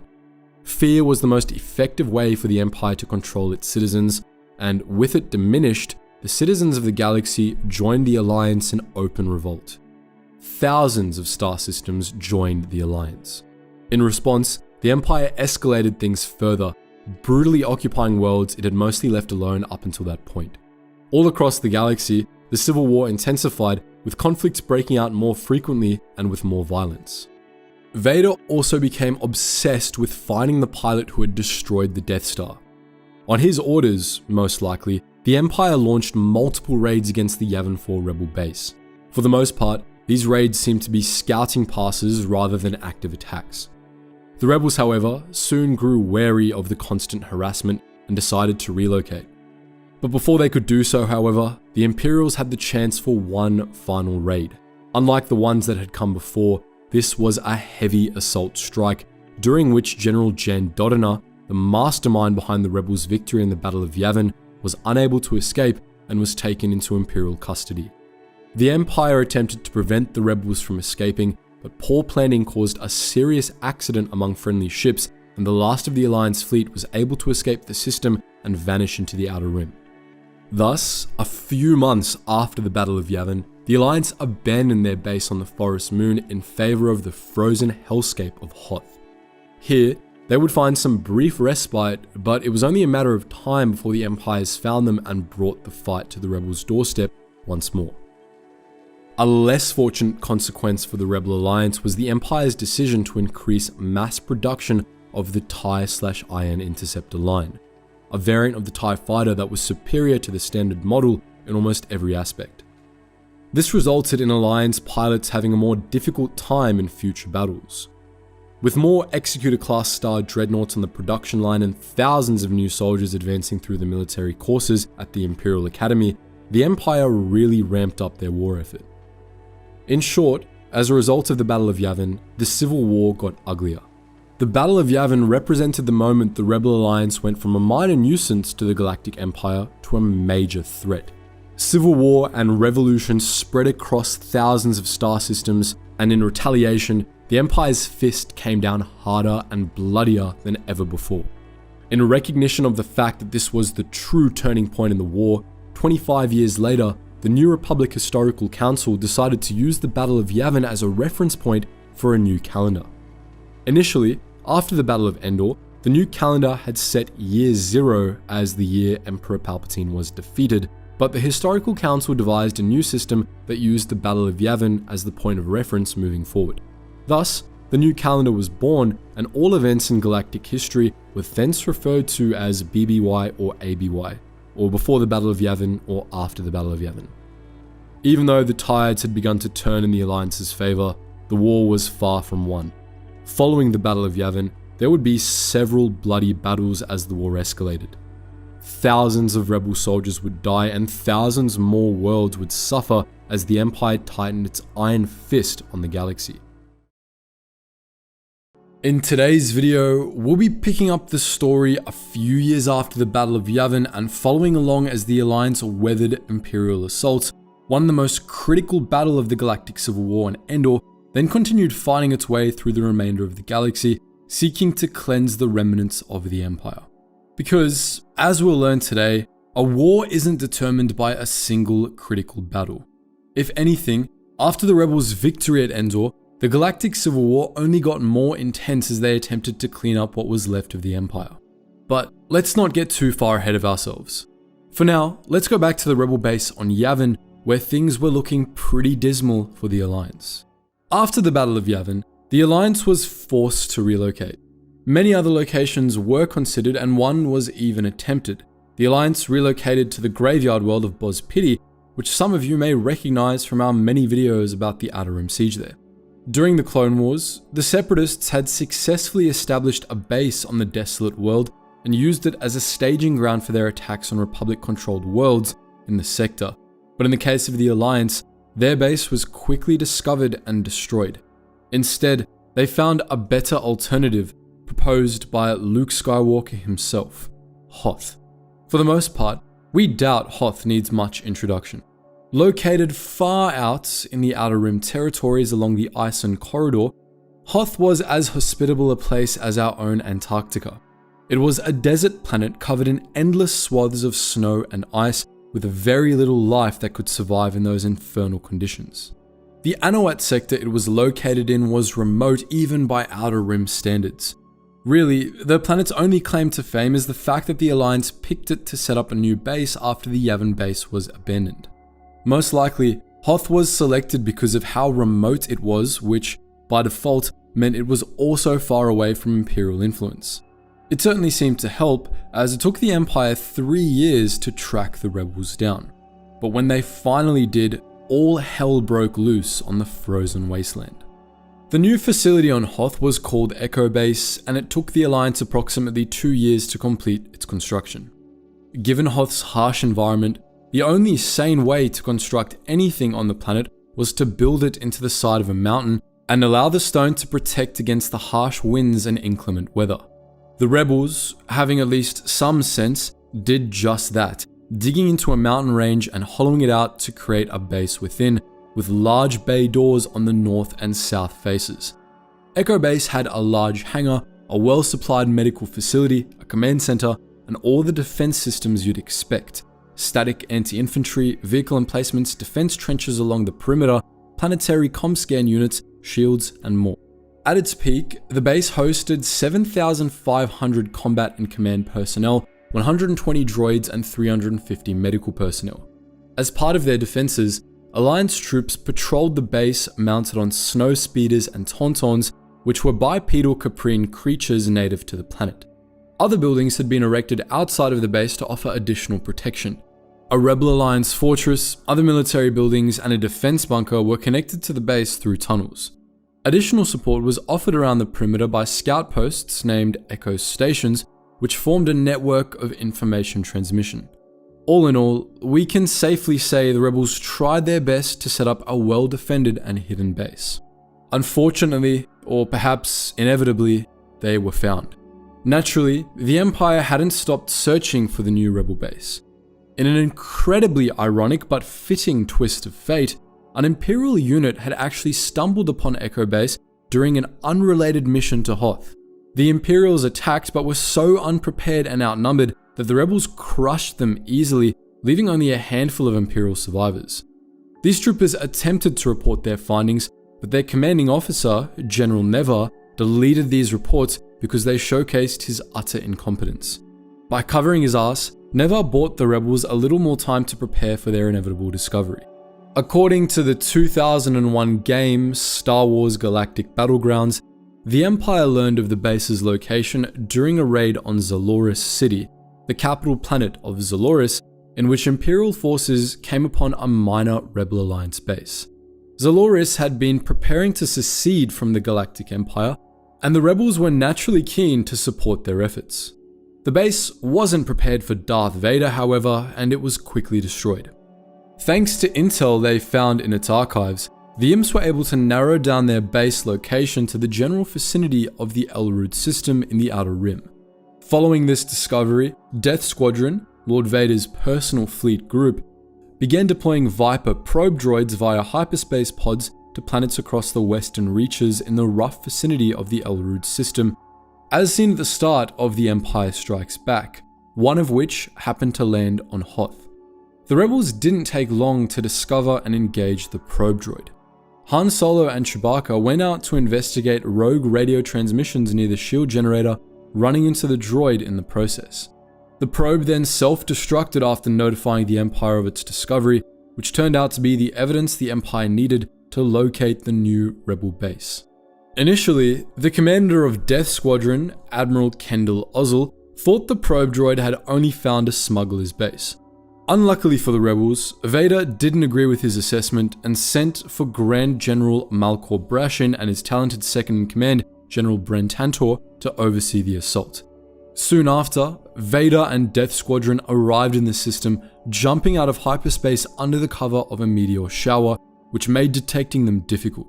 Their initial plan had been to launch a sneak attack, initiating a long-range orbital bombardment that would destroy the rebel spacecraft, defense structures, and the base itself, followed up by a sweeping ground assault led by General Maximilian Veers to capture any survivors.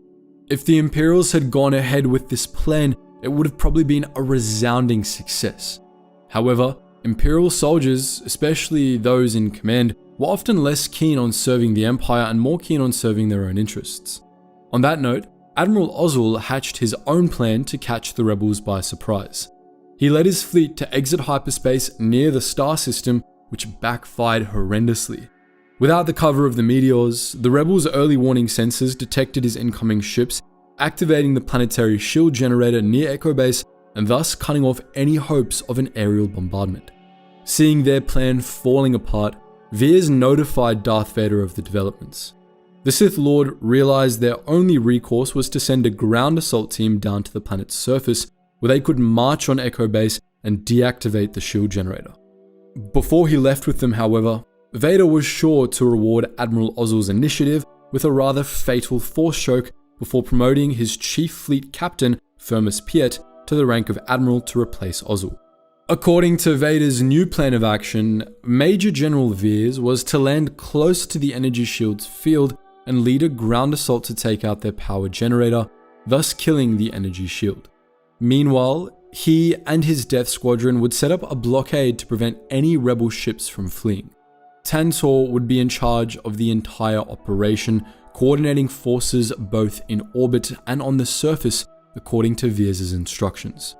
The Imperial Assault Force, dubbed Blizzard Force, landed at the Morsh Moraine. The force was made up of 501st Legion snowtroopers who were transported aboard AT-ATs and A5 Juggernauts. The troop transports were supported by additional vehicles such as AT-PTs, AT-STs, AT-RAs, alongside more Viper probe droids for all their probing needs. Right off the bat, Blizzard Force lost 3 walkers to treacherous ice as General Veers attempted to take the most dangerous path in a puzzling attempt to impress Vader. After their first few losses, he was forced to retreat and to take the southern approach to Echo Base. With the Imperials at their doorstep, the Alliance called a retreat and ordered the base to be evacuated. To take Blizzard Force on while the evacuation took place, the Alliance sent out Rogue Squadron in T-47 snowspeeders armed with blaster rifles and several types of artillery emplacements, including anti-vehicle laser cannons and anti-infantry laser batteries. For something heavier, they also activated the V-150 Planet Defender, the ion cannon they had installed to defend the base. As Rogue Squadron set off, the ion cannon provided cover. It single-handedly destroyed the Imperial-class Star Destroyer Tyrant and disabled another, the Corruptor. This cover was necessary as it created space for rebel transports to make a break for it and escape. As Blizzard Force marched on the rebel emplacements, they destroyed Echo Stations 3T8 and 5-7 along with the 6 evacuation transports that had been docked there. But the shield generator wasn't the Imperials' only target. Recognizing the threat the ion cannon posed to the Star Destroyers in orbit, a squad of snowtroopers supported by an ATST had broken off the main core and were headed toward the planet Defender, hoping to take it out. Rogue Squadron, Luke Skywalker among their midst, were on the defensive, doing their best to deal with Blizzard Force's advance toward the planetary shield's power generator. They were able to destroy several Imperial walkers, but the enemy was too well armed. At the same time, Jobin, Mon Mothma's son, had been leading the 4th Squad of the Alliance Special Forces Wilderness Fighters to attack the Imperial forces and supporting Rogue Squadron. When they heard of the squad assaulting the ion cannon, however, Jobin split his forces and personally led half to defend the ion cannon. Thanks to the Wilderness Fighters' efforts, the rebels destroyed the ATST and dispatched the snowtroopers before they were able to damage the cannon. As Veers and his forces reached the base, they attempted another assault on the ion cannon at Outpost Beta, but were ultimately unsuccessful. The rebels had dug into the trenches surrounding the base, using heavy blasters against the incoming Imperial walkers. However, their firepower was too weak to penetrate the AT-AT's armor, and the walkers were able to plow through most of the entrenchments.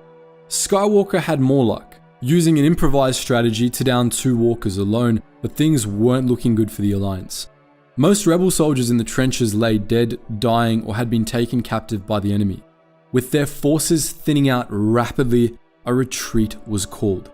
With the rebels in retreat and his own forces advancing mercilessly, General Veers broke away from the main body in a walker of his own, dubbed Blizzard 1. With the rebel opposition scattered, he was able to advance on the shield generator and utterly destroy it, effectively bringing the planetary shield down and signaling the end for Echo Base. With the shield down, Vader could now proceed with his initial plan. Thus, the orbital bombardment commenced, raining missiles down that destroyed the defensive structures outside the base, damaging the base itself and destroying many rebel ships that were making a run for it. With the shield down, Blizzard Force was able to concentrate their efforts on the ion cannon, which followed the shield generator into oblivion.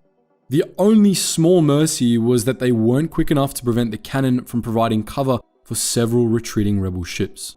Soon after the ion cannon was destroyed, Darth Vader himself made planetfall with reinforcements. As one body, the Imperial troops marched on Echo Base and utterly destroyed it. Vader himself led the way into the mountain base, cutting down any rebel or droid in his path. Han Solo and Princess Leia Organa were also in Echo Base, attempting to board the Millennium Falcon so they could escape. They were accompanied by several rebel soldiers, but when the Imperials came across them, the other soldiers remained behind to buy the two enough time to escape.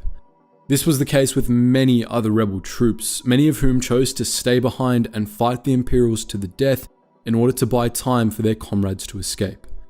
As the 501st moved through the base, they finally reached the final hangar and landing area where they opened fire on the last remaining rebel transport left on Hoth. A firefight broke out in the hangar, during which both sides took heavy casualties. Ultimately, and perhaps unavoidably, the Empire won. During the fights, Imperial troopers had slipped a beacon under the rebel transport. The role of the beacon was to transmit its coordinates to a Star Destroyer in orbit. All the Imperials had to do was defend it until the Star Destroyer had locked into its target, then make a hasty exit just in time for the ship to open fire directly on the hangar, obliterating it, the rebel transport, and any rebel troops still trapped within the base. The Imperials had won. On Hoth, Imperial forces rounded up any stragglers, executing some and capturing others. In the atmosphere, Skywalker and the rest of Rogue Squadron were fighting to protect the last few fleeing transports, but even they could do little before being forced to escape themselves. All in all, the Battle of Hoth was an Alliance bloodbath. In total, only 36 rebel transports were able to make it for hyperspace, and of those 36, 23 were destroyed before they could escape. Thousands of men and an immeasurable amount of material had been lost, and if that weren't enough, the rebels had lost their main base, forced once more onto the back foot. Their losses severely weakened the Alliance, giving the Empire an upper hand. The blow the Alliance suffered was so devastating that many in the Empire believed the war was over. Palpatine himself delivered a rousing speech shortly after the battle, promising a swift end to the Galactic Civil War. But of course, the Alliance didn't give up. Most of the senior personnel had somehow managed to make it off Hoth alive, and thanks to their continued presence, the Alliance managed to not simply fall apart. It was these figureheads that kept the rebels together. The Alliance might have been battered and bruised, but it was still standing, and soon they would turn the tables on the Empire. A year after the Battle of Hoth, the tide of war shifted irrevocably above the forest moon of Endor. Soon after the loss of Echo Base, a network of Bothan spies informed the Alliance the Empire was constructing a second Death Star, this time without the design flaws they had exploited in the past. With no way to destroy it after it was completed, destroying the incomplete Death Star became a critical priority. They also learned its location, Endor, and that it was protected by a powerful deflector shield, but not yet armed. And if that weren't enough, the Emperor himself would be on board, overseeing the final construction. The rebels planned a two-pronged attack. First, a commando squad led by Han Solo and the now defected General Bren Tantor would land on Endor aboard a stolen Imperial shuttle and disable the Death Star's shield projector.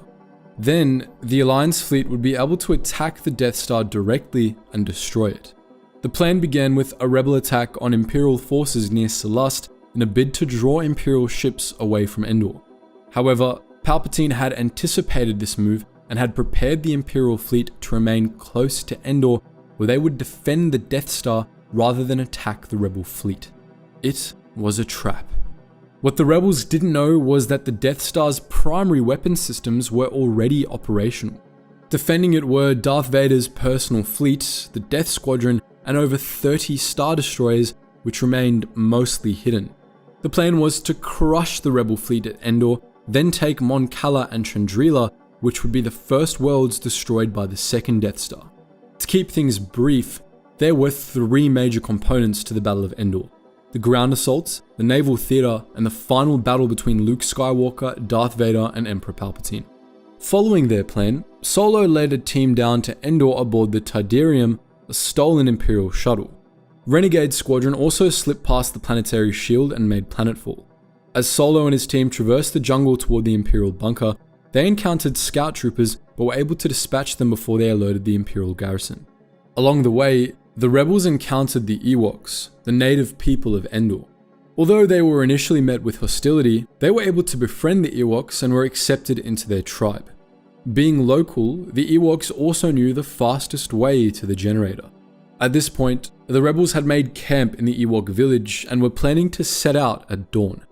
During the night, Skywalker revealed to Leia they were siblings, then left in secret. Fearing his presence would reveal their position, Luke planned on surrendering to Vader in the hopes of bringing him back to the light. It didn't take him long to run into an Imperial patrol and surrender to them. The Imperials brought him to the Death Star, and a search party was sent to comb for any remaining rebels. Han Solo's team and Renegade Squadron were able to rendezvous the next day, now accompanied by a force of Ewok warriors.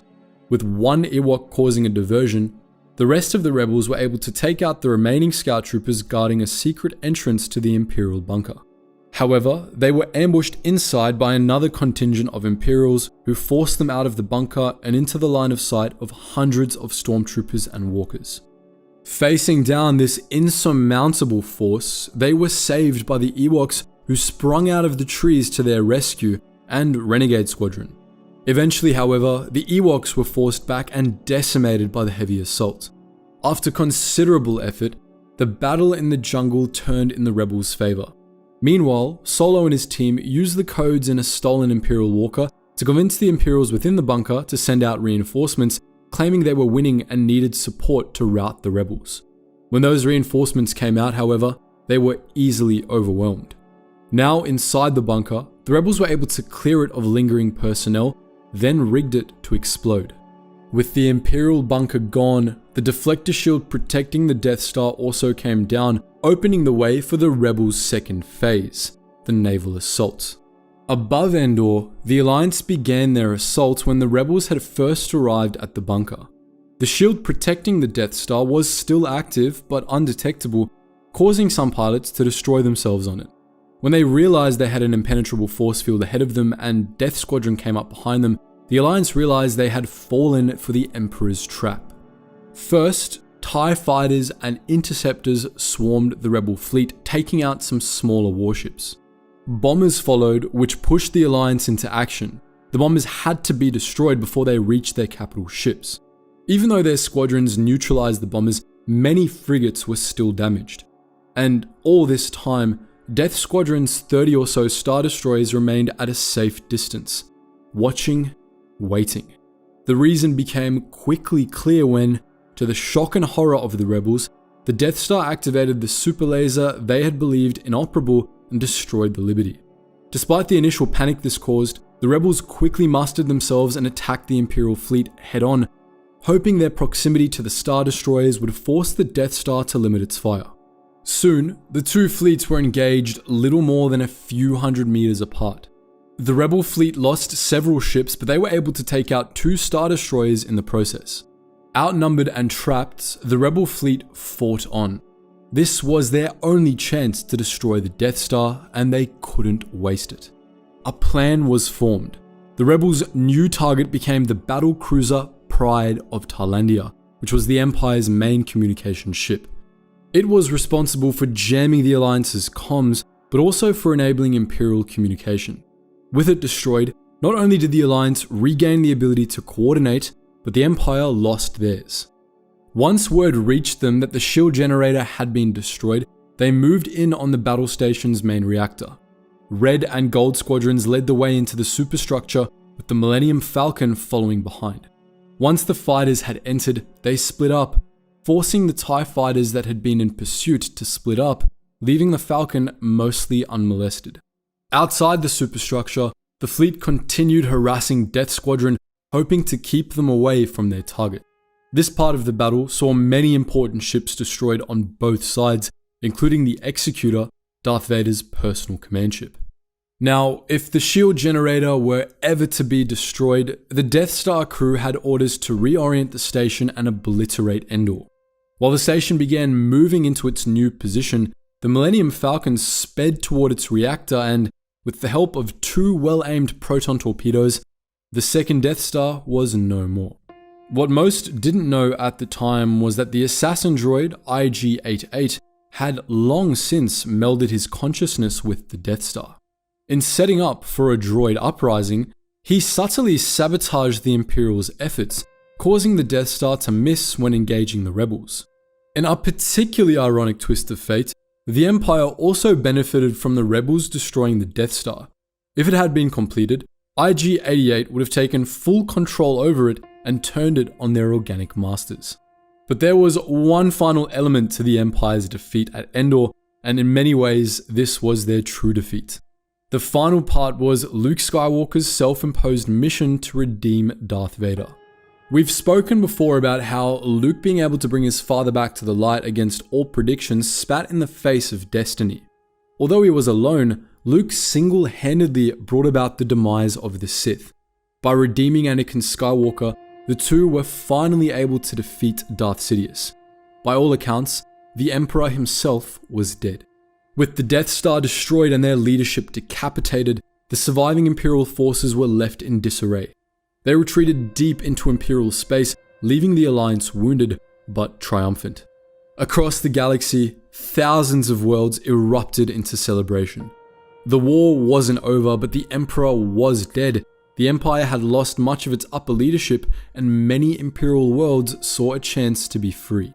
Following the battle, many worlds, such as Naboo and Tatooine, staged uprisings to overthrow their Imperial governments. Some uprisings were quelled, but others, like the one on Bespin, were successful. Coruscant also saw some revolts, but the capital of the Empire was still under a tight Imperial fist, and that uprising was squashed swiftly. Meanwhile, Death Squadron and any remaining Imperial forces reconvened near Anaj, then returned to the core to guard against any rebel incursions. The Empire had been dealt a serious blow, but it wasn't defeated yet. On Coruscant and thousands of other worlds, the Imperial government endured, but a critical battle had been won and the playing field had been leveled. The Alliance, soon to become the New Republic, would spend the next few years battling the Empire for control of the heart of the galaxy, ushering in a major change in the balance of power. Many battles still lay ahead. Following the Battle of Endor, rebel forces clashed with Imperial garrisons across the galaxy as the Alliance began the arduous task of liberating every occupied world. One of these battles took place on a planet called Bakura, but in many ways, it's probably not the sort of battle you're expecting to hear about. Bakura was a small planet on the fringes of wild space. It was the homeworld of the native Kurtzin and home to an isolated group of colonists called the Bakurans. Overall, it was a mostly unremarkable planet, far removed from the central going-ons of the core. The Empire had still invaded it and were occupiers at the time of the Battle of Bakura, but the Alliance was out to liberate it. Against all odds though, the Alliance and the Empire actually became allies in this battle, brought together by a looming threat neither faction wanted to deal with: the Sea-Rook. Native to a small star cluster even further out into the unknown regions, the Sea-Rook were a saurian species with particularly distasteful tendencies. Until this point, they had been kept mostly in check by the Chiss Ascendancy, who had taken it upon themselves to prevent the Sea-Rook from expanding. The Sea-Ruvi Imperium, however, as their empire was called, hadn't given up.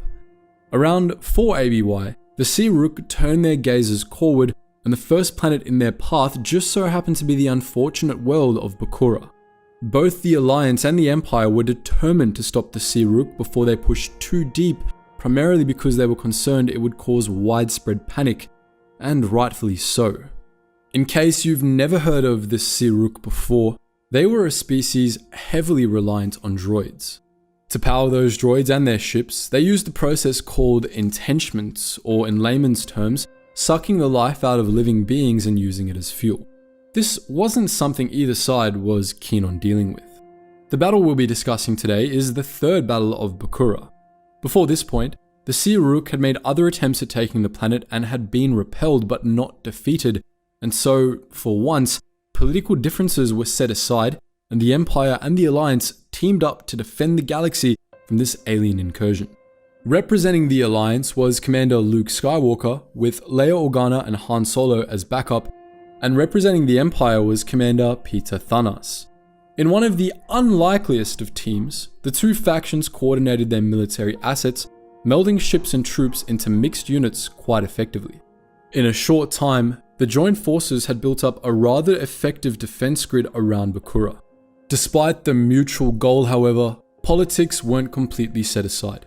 The local Bakurans had been dissatisfied with their imperial occupation for years, but attempts by Leia Organa to rouse them into open rebellion drew the wrath of the imperial troops stationed on Bakura.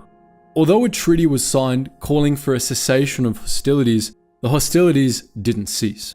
The imperial occupiers, led by Governor Nerys, tightened security and crowd control measures to choke any budding resistance movement and did their best to turn the sentiment of the locals against the rebels, but this approach only worsened the brewing civil unrest.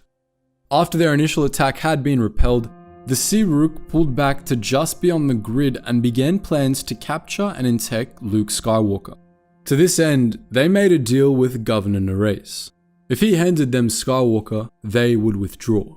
A rather rough trap saw a three-way fight break out in the local spaceport, but the eventual result was Luke Skywalker unconscious and en route to the Sea-Ruvi fleet aboard a shuttle. To keep their attention off the shuttle, the Sea-Rook launched an attack on the defense grid. It was much more powerful than the defenders had anticipated, but Captain Peter Thanas' tactical skills saved the joint forces from destruction. 9 Sea-Ruvi picket ships faced off against the Millennium Falcon, 3 TIEs, and Rogue Squadron. The Saurians launched their lander craft, but these were slow enough that the joint forces easily picked them off. As the naval battle progressed, the Millennium Falcon got closer to the Shriwir, the Sea-Ruvi command ship, attempting to take it out. However, aboard the Shriwir, Skywalker was being carried to the Intechment lab. Dev, a slave the Jedi had liberated during the three-way battle at the Bakuran spaceport, was doing his best to wake him so they could escape together. When that didn't work, and he was discovered by their captors, he tried to kill Skywalker to prevent the Sirook from attacking him. Luke, however, was awake, and he single-handedly dealt with their enemies, then destroyed any and all the entekment rigs to prevent the Saurians from any more shenanigans. As the two made their way through the ship, cutting down enemy droids, the Sirook abandoned their ship, unwilling to face a Jedi on the loose. Skywalker proceeded to the engine room, killing the ship, and by doing so, liberating all the souls the Sirook had trapped within their tech. Meanwhile, out in the naval theater, Nerus contacted Thanos, informing him of Skywalker's abduction and ordering him to destroy the Shriwur and any escape pods. You see, when Luke was still on Bakura, Nerus had infected him with a mind parasite that was both contagious and fatal. This was a ploy to destroy the Sirook, allegedly, but now it served as an excellent excuse to kill the Jedi. The rebels begged the captain to reconsider the absurd orders. Thanos powered ahead, ordering his Imperial ships to open fire on the Shriwur. Luckily for the Alliance, an attack by a squadron of battle droids moved Thanos' ship, the Dominant, out of range to attack the Shriwur. Within the hour, the joint forces had destroyed even more of the Siruvi ships, which called a retreat. Every ship except for the Shriwur and its 4 escorts pulled back. Not trusting the Imperials, Solo ordered the rebels to gather around him, but it was too late. The Imperials turned on their allies, taking out the flurry before it could group up the others. To no one's surprise, with the Siruvi threat dealt with, the Imperials were now free to disregard their truce with the rebels and continue the fight, this time trying to destroy the Alliance starships. Only a few rebel ships were able to gather around the Falcon, and they were soon surrounded and driven into the Karak's tractor beam, leading Solo to believe the only way some of them could escape was if he rammed the Millennium Falcon into the cruiser. Planetside, the political intrigue continued to deteriorate. Governor Nerus revealed to the Bakuran senators that he planned to quell any local resistance, betray the Alliance once they had defeated the Sirook, and take full control of Bakura as its new prime minister. Despite the senators' protests that the Rebel Alliance had fought to protect them, Nerus insisted that the Empire was enough, and Coruscant would punish their world for accepting help from the enemy.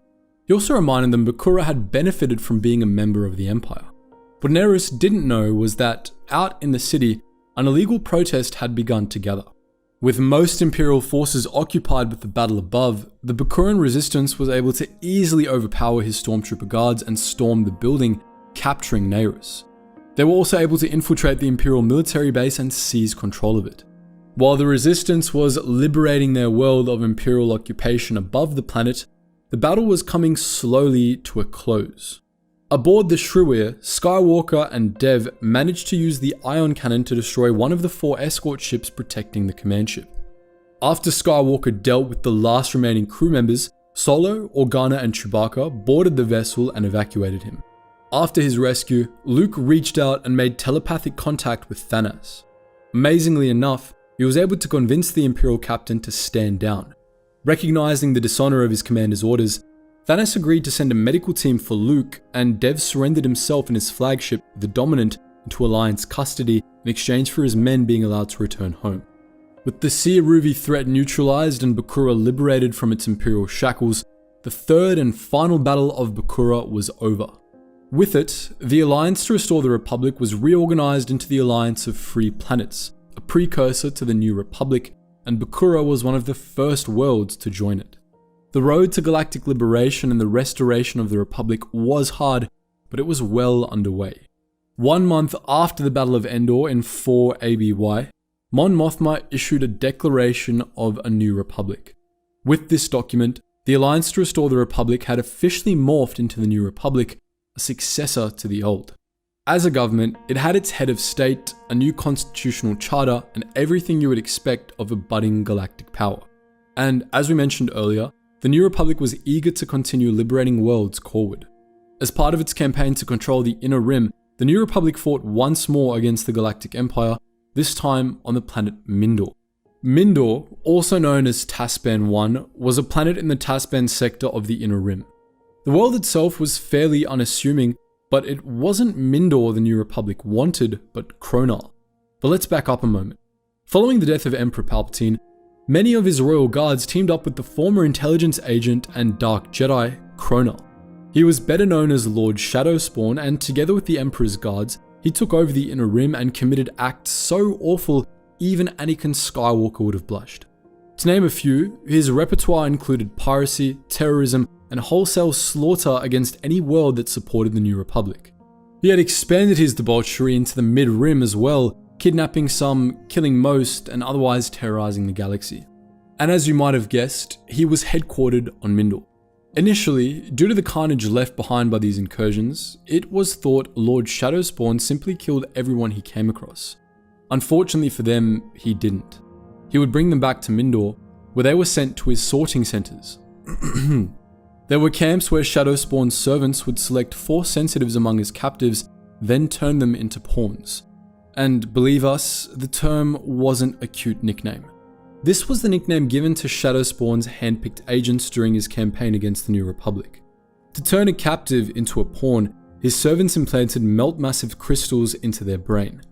These crystals spread through their nervous system, allowing Shadowspawn to control them through the Force. This connection was further cemented by a shadow crown that was also attached to the prisoner's skull. When activated, the shadow crown projected a holographic mask over the pawn's face, replacing their face with that of Shadowspawn. All of this was just part of Shadowspawn's plan to restore the Empire.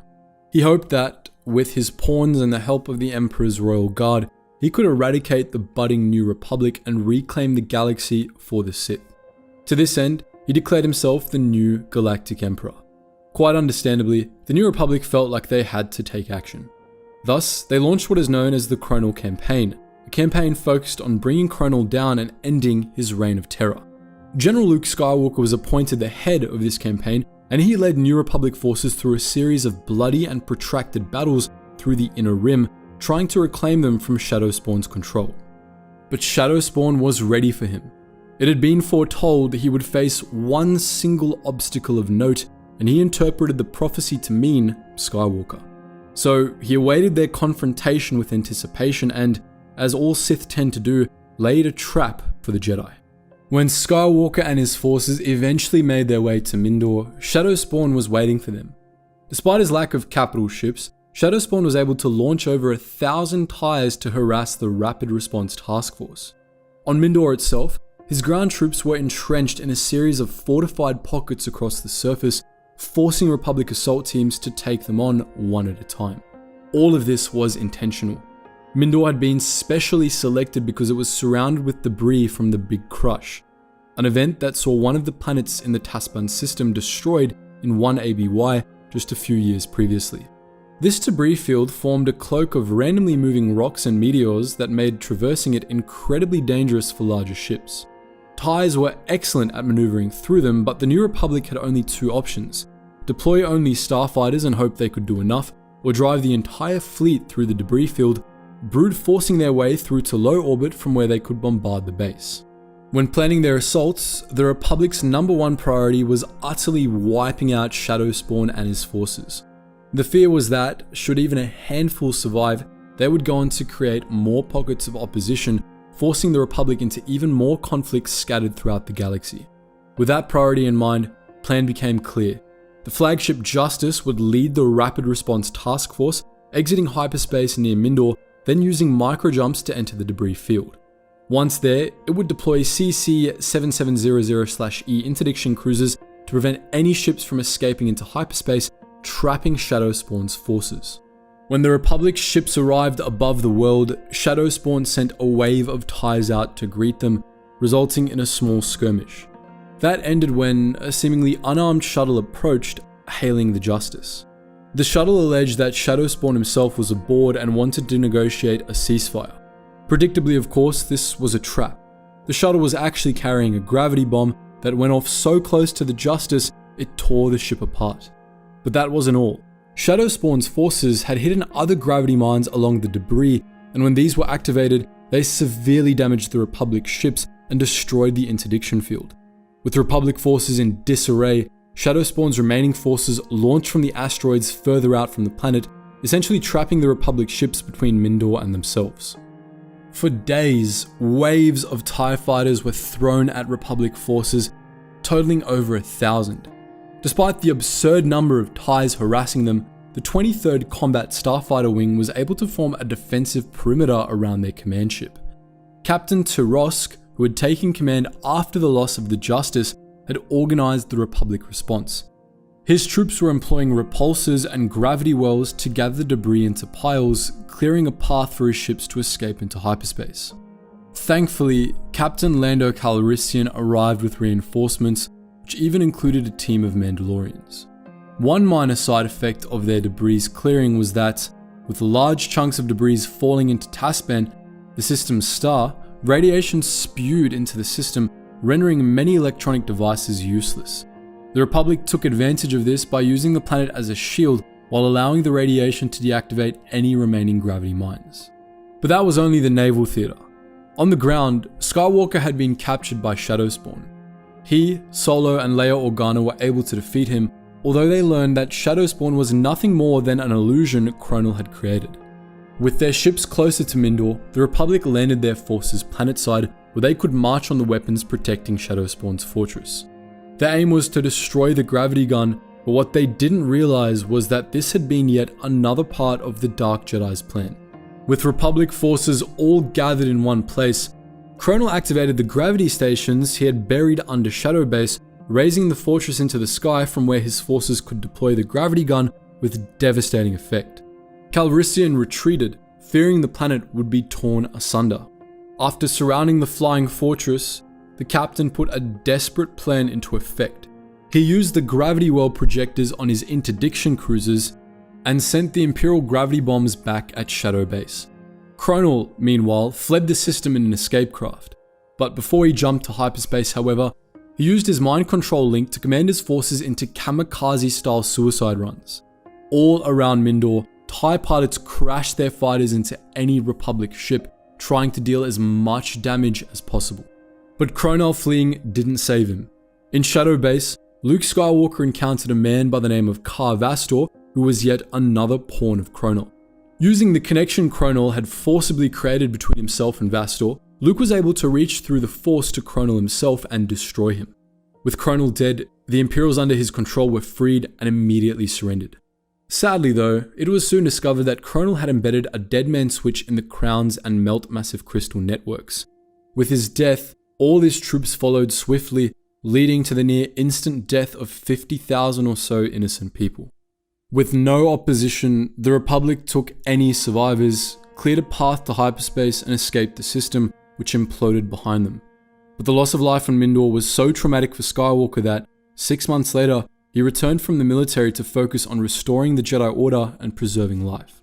But worry not, it turned out that Chronal was as dead as Palpatine. That is to say, he somehow survived, and would return later to cause even more havoc.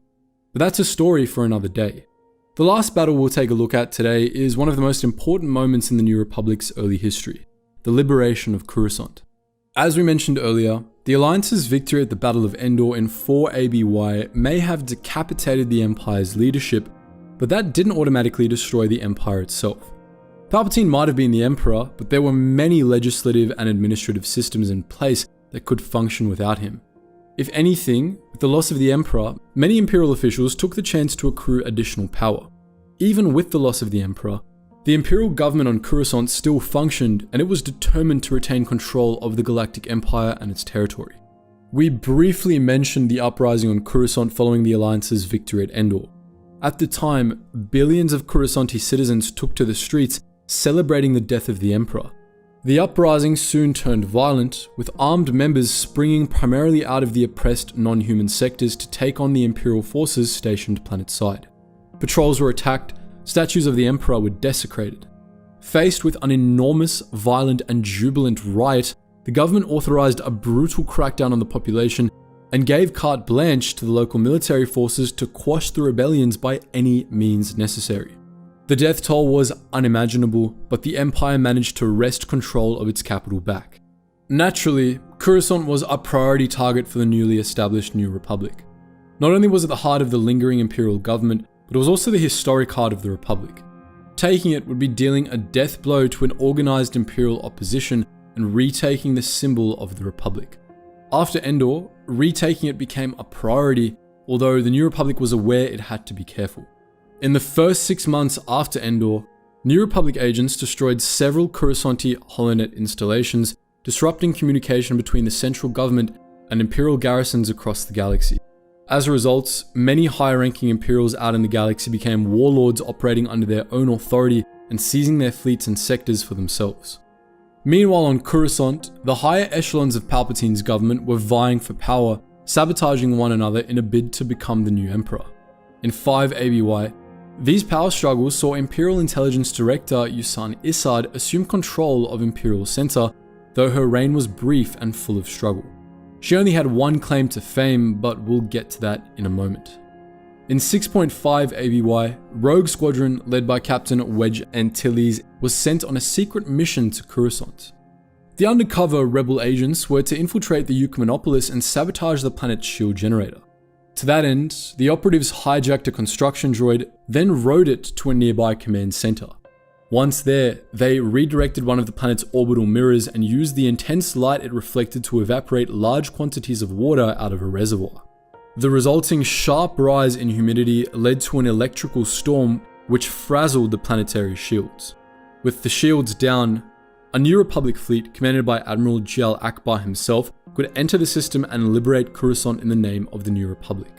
Immediately following the liberation, the citizens of Coruscant were overjoyed. Although it isn't mentioned in the sources, we would assume an extensive cleanup project began. As we've seen in canon in The Mandalorian, anyone working for the Imperial government was arrested and sent to re-education camps, and the Imperial framework was dismantled and slowly sifted through. However, all this would take years for the New Republic to organize. In the moment, there was only room for celebrating their newfound freedom. That celebration, however, didn't last long. Although her reign had only lasted 1.5 years, Yusan Issad had one final laugh before fleeing Coruscant. As one of her final acts in power, she had a team of scientists poison Coruscant's water supply with the Kretos virus, an artificial virus that affected only non-humans. Within days of Jial Akbar liberating the planet, millions of non-humans started falling seriously ill and dying due to the Kretos virus. This, of course, triggered some serious resentment. During the time of the Empire, non-humans had been brutally persecuted throughout the Empire's territory, but on Coruscant, the segregation and oppression had been brutal.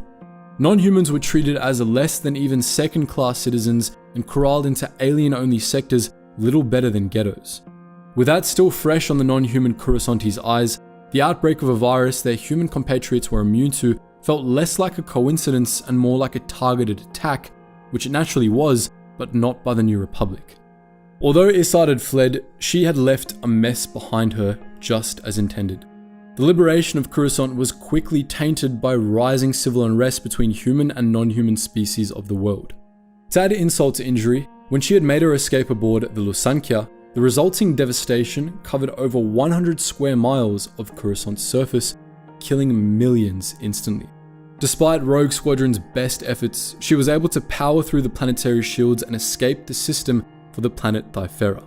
The civil unrest caused by the Kretos virus was eventually managed when the New Republic devised a cure by combining Bacta with a rare grade of spice Rill known as Core. The cure was enough to prevent further loss of alien life, but it would take some time for the relations between humans and non-humans to improve. With Coruscant now in the hands of the New Republic, the Galactic Civil War was practically over. Imperial City was once more renamed to Galactic City, and the planet was officially renamed from Imperial Center back to Coruscant. With Issad gone, the remaining Imperial forces scattered throughout the galaxy fragmented even more. The few remaining members of Palpatine's inner circle were forced to flee into the unknown regions, where they formed a tenuous shadow government. Many of them supported the idea of appointing Chiss, Grand Admiral Thrawn, as the new Emperor, trusting in his abilities to reforge the Empire and take the New Republic down. But once again, that's a story for another day. For now, the New Republic had reclaimed its historic capital, and the Galactic Civil War was all but over. Over the course of a few long years, the Alliance to restore the Republic had done what many thought impossible. They had toppled a vast totalitarian government, liberated the peoples of many worlds, and now they were finally home. Of course, there was still much work to be done. Even with the Central Imperial government disbanded or in exile, the New Republic had much cleanup to do. If the bureaucratic nightmares weren't enough, they also had many pockets of Imperial resistance remaining. Many Moths who had gone rogue and turned into warlords had to be dealt with, many more systems had to be liberated, and more importantly, any remaining trace of Palpatine's inner circle still had to be hunted down and killed to eliminate the threat of the Empire ever coming back. In today's episode, we'll be following along as the New Republic went on a few hunts across the stars. Some of the people they were hunting were former Imperial admirals, now turned warlords. Others were Imperial politicians that had escaped justice. As you'll remember from our last entry, after the death of the Emperor, many powerful Imperials turned into local warlords, maintaining control over formerly Imperial territories. One of them was Zinj, a man the New Republic made top priority after the liberation of Coruscant. Zinj was a human male from Fondor, son to Marisa Zinj, an admiral in the former Republic security forces. After the Empire had taken over, Marisa went rogue aboard her Venator-class Star Destroyer, Retaliation, and interfered with Imperial ships. Her son, Zinj, was granted command of the Victory-class Star Destroyer Iron Fist and told to take down his own mother, which he did, earning himself the title of Warlord of the Empire. After the death of Palpatine, Zinj was widely considered the most powerful post-Imperial warlord, and many believed he would rise up to take the seat of the Emperor. Instead, Zinj set up a base on Sereno, began absorbing the forces of his rival warlords, and built a powerful economy. By the Battle of Dathomir, he controlled a third of the known galaxy. While the New Republic made their way toward Coruscant, Zinj began testing their fleet with his own, leading to many small skirmishes or incidents that resulted in him and General Han Solo becoming personal rivals. His interference was supported by Usan Issad, the self-declared Empress. Despite Zinj's harassment, the New Republic did make it to Coruscant, forcing Issad to flee to Thifera. After the liberation of Coruscant and the routing of Usan Issad, Zinj was next on the New Republic's list. Despite, or perhaps because of their rivalry, General Han Solo was put in charge of what became known as the Zinj Campaign. After the liberation of Coruscant, Zinj had acquired even more Imperial assets under his banner, such as Star Destroyers and parts of Issad's intelligence network. He had also expanded his territory, controlling his vast forces from his headquarters, aptly named Rancor Base on the planet Dathomir. Alongside General Han Solo, Captain Wedge Antilles was involved in the Zinj campaign, as was Wraith Squadron. The latter were instrumental in countering Zinj's forces, thanks to their skills in subterfuge, espionage, and infiltration. Although it was called a campaign, the fight against Zinj was less a series of carefully plotted out battles aimed at eating away at his territory and assets, and more of a hodgepodge medley of half-cooked schemes and plots. There were many small-scale conflicts scattered across the galaxy between Zinj's fleet and the New Republic forces. The New Republic was able to obtain critical information on Zinj's secret support network, but Zinj stayed ahead of their attempts to eliminate his high-ranking officers by deploying decoys. He also tried to have Wraith Squadron assassinated on Coruscant, but when the attempt failed, he had inadvertently revealed how deep his agents had penetrated the New Republic security. Wraith Squadron retaliated by posing as pirates. Intelligence had revealed that Zinj was in the habit of hiring mercenary pirates to fight alongside his forces, so Wraith Squadron posed as the Hawkbat Independent Space Force, as their pirate gang was called, in an operation dubbed the Halmad Law. Their antics caught Zinj's attention, and he invited the so-called pirate gang aboard his flagship, the Iron Fist, to meet with him. During what was essentially a job interview, Zinj revealed his intent to launch a large-scale attack on what he referred to as an orbital refueling and trade station, which was later identified as Kuat Drive Yards. His goal was to steal the new Executor-class destroyer Razor Kiss that Kuat Drive Yards were developing for the Empire, as he feared the ship would be powerful enough to seriously threaten his fleet. Under the guise of mercenaries, Wraith Squadron worked alongside Zinj to steal the ship, but in reality, they were sabotaging him at every possible turn. At a critical junction in the operation, Solo and his fleet appeared out of nowhere, challenging Zinj's own forces. The two fleets fought over the Razor Kiss, and although Zinj had been caught by surprise, he appeared to be winning. Luckily, Wraith Squadron was able to destroy the ship before it fell into Zinj's hands. In retaliation for the loss, Zinj fired back with several projects designed to wreak havoc on the New Republic. First was Project Minefield, during which he had large numbers of non-human New Republic government and fleet members brainwashed.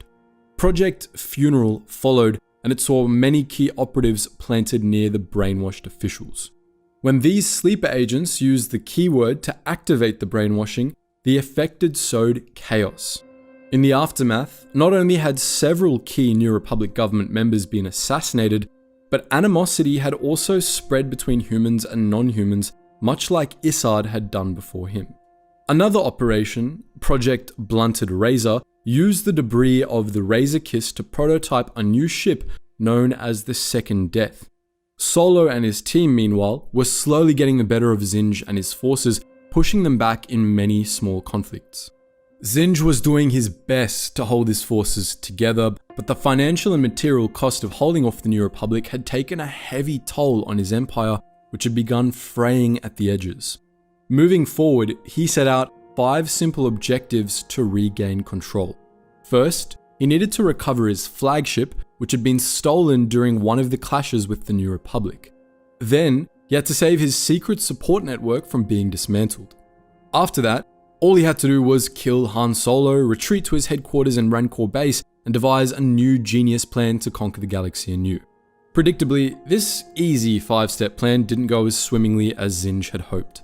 His quest to kill Han Solo saw his forces taking on the New Republic fleet at many points across the galaxy, and they systematically lost each time, being pushed further and further back into his territory. In the end, Zinj was forced to execute his escape plan and retreat to Dathomir early. Meanwhile, a very decidedly alive Han Solo returned to Coruscant only to find his love interest, Princess Leia Organa, contemplating a marriage of convenience to Isolde of the Hapan Consortium. Realizing he had little to offer the princess, Solo set out to win her back with an extravagant gift.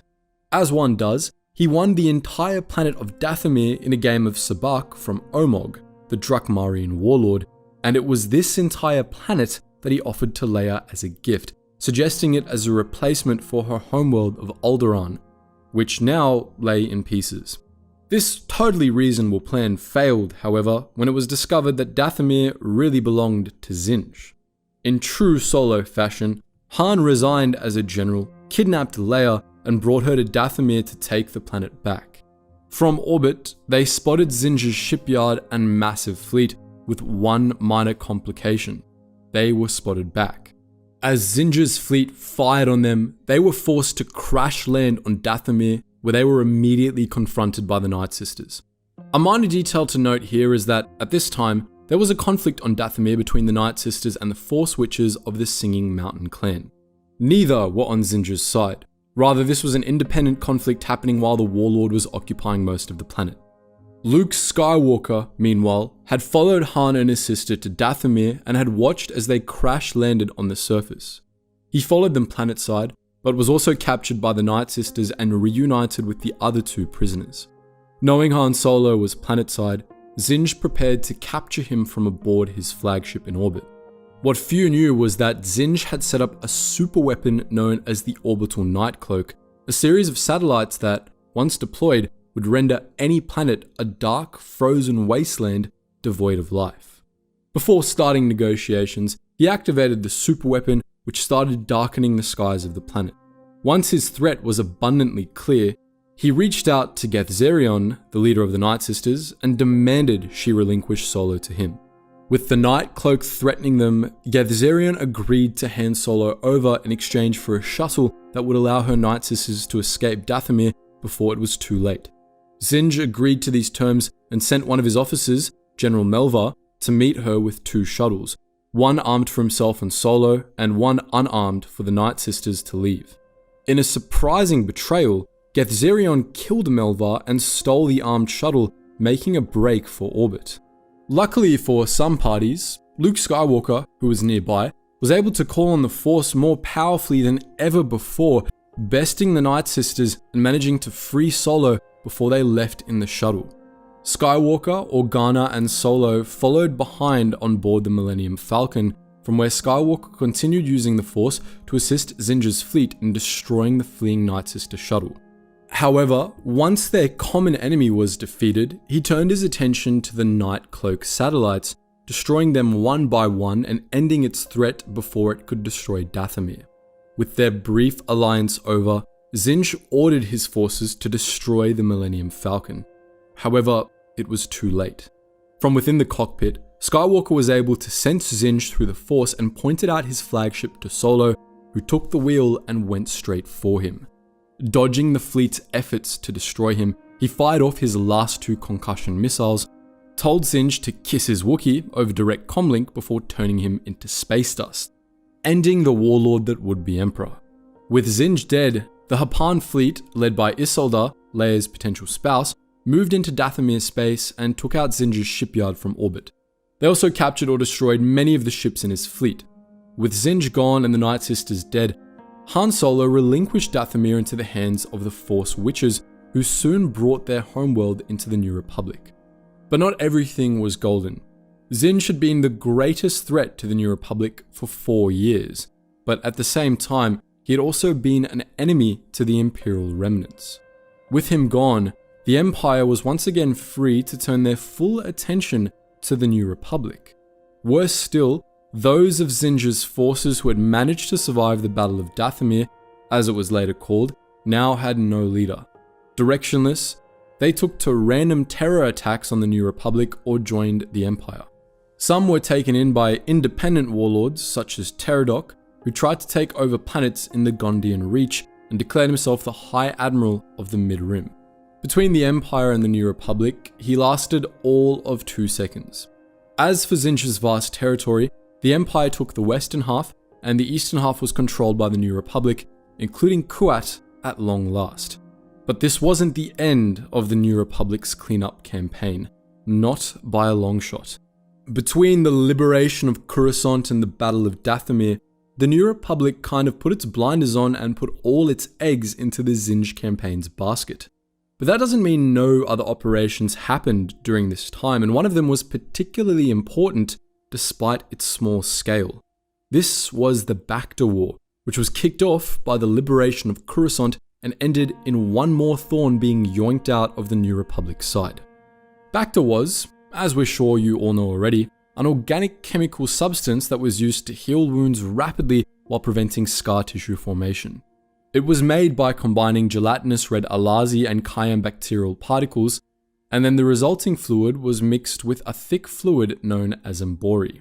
After its invention, Bacta soon replaced Colto as the galaxy's go-to medical fluid, which naturally made it incredibly valuable to every faction. Now, as you may know, Bacta had been invented by the Vratics on the mid-rim planet of Thyfera, and if that name rings a bell, it's because we mentioned it in our previous installment of Galactic Civil War history. This was the planet that Yusan Isard had fled to aboard her super star destroyer Lusankya after she released the Kratos virus on Coruscant.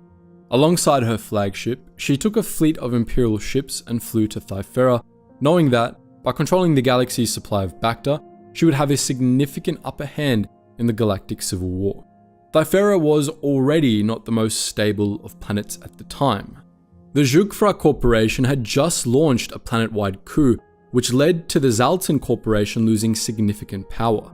These were the only 2 Bacta manufacturers in the galaxy, and by teaming up with Isard and destabilizing their competition, Zhugfra had taken the Bacta monopoly for themselves. Isard was appointed Zhugfra's COO upon arriving at Thyfera, and former Moff Fleary Voru was appointed CFO. Arisi Delarit, a former member of Rogue Squadron, had revealed herself as an Imperial mole and had now managed to secure a leadership position in the Thyferan Home Defense Corps. Of course, the New Republic couldn't allow the Empire to control the galaxy's supply of Bacta, and as a bonus note, they really needed to take Isard down. Rogue Squadron considered retaking Thyfera an immediate priority.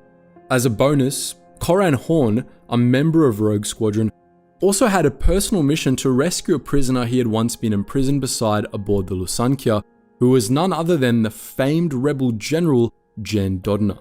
Remember those blinkers we mentioned just before?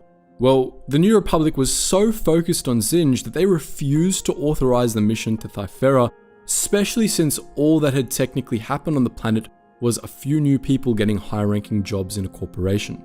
Rogue Squadron, understandably, didn't take this very well and proceeded to resign from their positions en masse, save for Pash Kraken, who was told to remain behind by Wedge Antilles so they could quash any future rumors that their mission had been authorized. This would absolve the New Republic of any responsibility and subsequently spare them any potential political backlash. After resigning, Antilles and the other members of Rogue Squadron left their HQ and went looking for a new base. Meanwhile, Kraken, who had resumed his previous role as an A-Wing captain, was ordered to destroy a space station above Yagdul, once controlled by Zinj. This station became the Rogues' new base, and to keep its location secret, they forged documents claiming it had been destroyed. The New Republic, on the other hand, had to quickly reform Rogue Squadron since it was such a symbol of its military strength. When getting rid of the squadron's previous equipment, the former support staff all resigned and made off with the equipment, including the squadron's X-Wings. Antilles and his men secured several caches of parts, and with the donation of ample credits and several connections, they ended up with all their starfighters, plenty of spare parts, and a squad of Twi'lek pilots in their Chidaki fighters as support. Rogue Squadron also managed to secure an alliance with the Ashern, a resistance groups against the Vratiks of Thyfera, as well as with the remnants of the Zaltan Corporation. The first conflicts of the Back to War were small terrorist strikes from the ground as the resistance groups targeted Jukfra, while Rogue Squadron ambushed Thyferan convoys and refineries, liberating Bacta, which they either sold to finance their war or gave to the New Republic to help fight the Krytos virus. Isard, pissed by these annoyances, tried to wipe the Rogues out and did wipe out a colony that had accepted stolen Bacta from them as retaliation. In a series of hit-and-run raids, the Rogues managed to destroy several of Isard's Star Destroyers, as well as her smaller Victory-class ship, the Corruptor. They even managed to bribe the crew of the Imperial-class Star Destroyer Avarice to defect. But all this was just setting the stage for the 4-phase plan to end the Bacta War once and for all. Phase 1 began with Antilles intentionally leaking the location of their base, drawing Isard and her forces to Yagdul. She immediately dispatched the Lusankya and the Virulence to destroy the space station. Just as the Lusankya dropped out of hyperspace, Rogue Squadron made the jump to lightspeed, departing for Thyfera. Captain Joak Dryso, the Lusankya's commanding officer, sent out his fighters, but the station was ready. Booster Terek, who was in command of the base, used the base's heavy lift tractor beams and a gravity well projector to trap the Star Destroyer. Once the Lusankya was trapped, he aimed 300 proton torpedo launchers at her. It was a bluff, but the Imperials didn't know that. To protect the Lusankya, the Virulence got in between her and the torpedoes, breaking the target locks. Dryso gave the command to retreat immediately. However, on a complete coincidence, Captain Kraken's squadron arrived just then, creating the illusion that this was a well-planned New Republic trap. The Virulence immediately surrendered, but the Lusankya had made her escape once more. At least, her fighters had been left behind and taken into custody. With the Battle of Yagdul concluded, Terek and Kraken set off for Thyfera to support Antilles. While the Battle of Yagdul was happening, Rogue Squadron had arrived above Thyfera and engaged the Thyferan Home Defense Corps' interceptors, which were led by Dalarit. When the Lusankya arrived after fleeing Yagdul, it was followed close behind by 2 ships, the Valiant and the Freedom, which had once been Isard's own Avarice. The 2 late arrivals took the Lusankya on while the Rogues fired off thousands of proton torpedoes and concussion missiles. But that was only Phase 2 of the plan. Phase 3 was already happening on the ground below. Remember the resistance groups we mentioned earlier? While the space battle was going on above Thyfera, Elskol Loro and Lelo Asiri led a joint team of Zaltsan and Ashern rebels to assail Isard's palace. They succeeded in breaching the palace's defenses, which prompted Isard to flee the planet once more. She seemingly took Voru's personal shuttle, the Typhonian, while leaving Voru behind to be captured. With Isard aboard the Typhonian and ascending rapidly into orbit, she ordered the Lusankya to cover her escape. This began the fourth and final phase of the plan, the conclusion of the space battle. At this stage, the Freedom had suffered extensive damage and Rogue Squadron had run out of missiles. This was where Imperial arrogance comes into play. Captain Dryso, the Lusankya's commander, could see victory within his grasp. Convinced he could overwhelm the New Republic ships, he disobeyed Isard's command to flee. When the Virulence dropped out of hyperspace, he thought reinforcements had arrived and he was about to secure his win. What Dryso didn't know, because he had fled Yagdul first, was that the Virulence had surrendered and was now commandeered by Booster Terek and carrying 3 A-Wing interceptor squadrons, including Kraken's Aqua Squadron. With the reinforcements arriving for Rogue Squadron, the Lusankya didn't stand a chance. Realizing he had lost, Dryso prepared to ram the Star Destroyer into Thyfera as a final FU, but was executed by his lieutenant before he could waste all of their lives. Now in command of the Lusankya, the lieutenant surrendered. As she was arriving on the scene, Isard commanded Delarit's TIE fighters to cover her. Koran Horn took her on one-on-one and shot her down, then proceeded to destroy Isard's shuttle before she could jump to hyperspace and escape. In the aftermath of the Battle of Thyfera, there were many New Republic victories to celebrate. Isard was presumed dead and Zhukfra Corporation was disbanded, leaving the New Republic allied Zaltan Corporation as the sole Bacta manufacturer in the galaxy. Meanwhile, Rogue Squadron discovered that their resignations had been misfiled, which meant that their victory above Thyfera was, in fact, a New Republic victory. They were all invited to rejoin the Navy, which they all accepted. As their first mission, they were tasked with tracking down the Lusankya's prisoners, which had unfortunately been moved to a different location. However, the brief Bacta embargo had resulted in thousands of casualties across the New Republic. Worse still, unbeknownst to everyone, Isard had never actually gotten aboard the Typhonian. Her escape attempt had been a ruse designed to throw the New Republic off her trail. The shuttle was remote controlled, and when Horn destroyed it, she was presumed dead and allowed to slink off to join the Imperial remnant. She wouldn't resurface for many years to come, not until the Thrawn campaign was in full swing. Unfortunately for the New Republic, the Thrawn campaign came all too soon, and before they knew it, they were doing everything they could to prevent Grand Admiral Thrawn from destroying everything they had worked for and reinstating the Galactic Empire. After the Battle of Dathomir and the New Republic victory against Zinj, what had been left of Imperial space shrunk to a quarter of its former size. Not only did they lose territory, but the material cost had also skyrocketed, leaving Imperial officers with rookie and untrained recruits. However, the New Republic wasn't doing much better. As we discussed earlier, the Zinj campaign had taken an incredibly heavy toll on both sides. With Kuat nearly destroyed, the two factions were left trying to poach ships off each other or get lesser shipyards to supply them with new vessels to replenish their exhausted fleets. With both sides in difficult straits, Mon Mothma ordered a pause on all New Republic operations in 8 ABY to give the fledgling government a chance to recover. Her reasoning was that the New Republic controlled most of the economic assets. By pausing operations, she would lead the New Republic in rebuilding its government and integrate newly annexed territories, becoming stronger while the Empire grew ever poorer and weaker. At this time, Imperial space extended beyond the Hydian Way in the new territories. Meanwhile, New Republic space stretched along the Selenon Spur from Ord Mantell and south of the Polemian. Between them, Zinj's former empire was a region of mixed loyalties known as the Borderland regions. For some time, an uneasy peace lasted between the two factions. That peace broke when, in 9 ABY, Grand Admiral Thrawn returned from the unknown regions and took command of the Imperial fleet. With the legendary hero of the Galactic Empire back in command, not to mention one of the most famous for his tactical genius, the Empire was revitalized. Thrawn immediately threw himself into a new campaign against the New Republic from aboard his flagship, the Chimera, with Captain Gillard Peleon as his second in command. By crushing pirates and rogue warlords in Imperial space, he united the Moffs, but their support was only nominal. Although Thrawn had a dozen Star Destroyers at his disposal, the Moffs and Imperial Council maintained their own independent military assets. Of these 12, only half were fully loyal.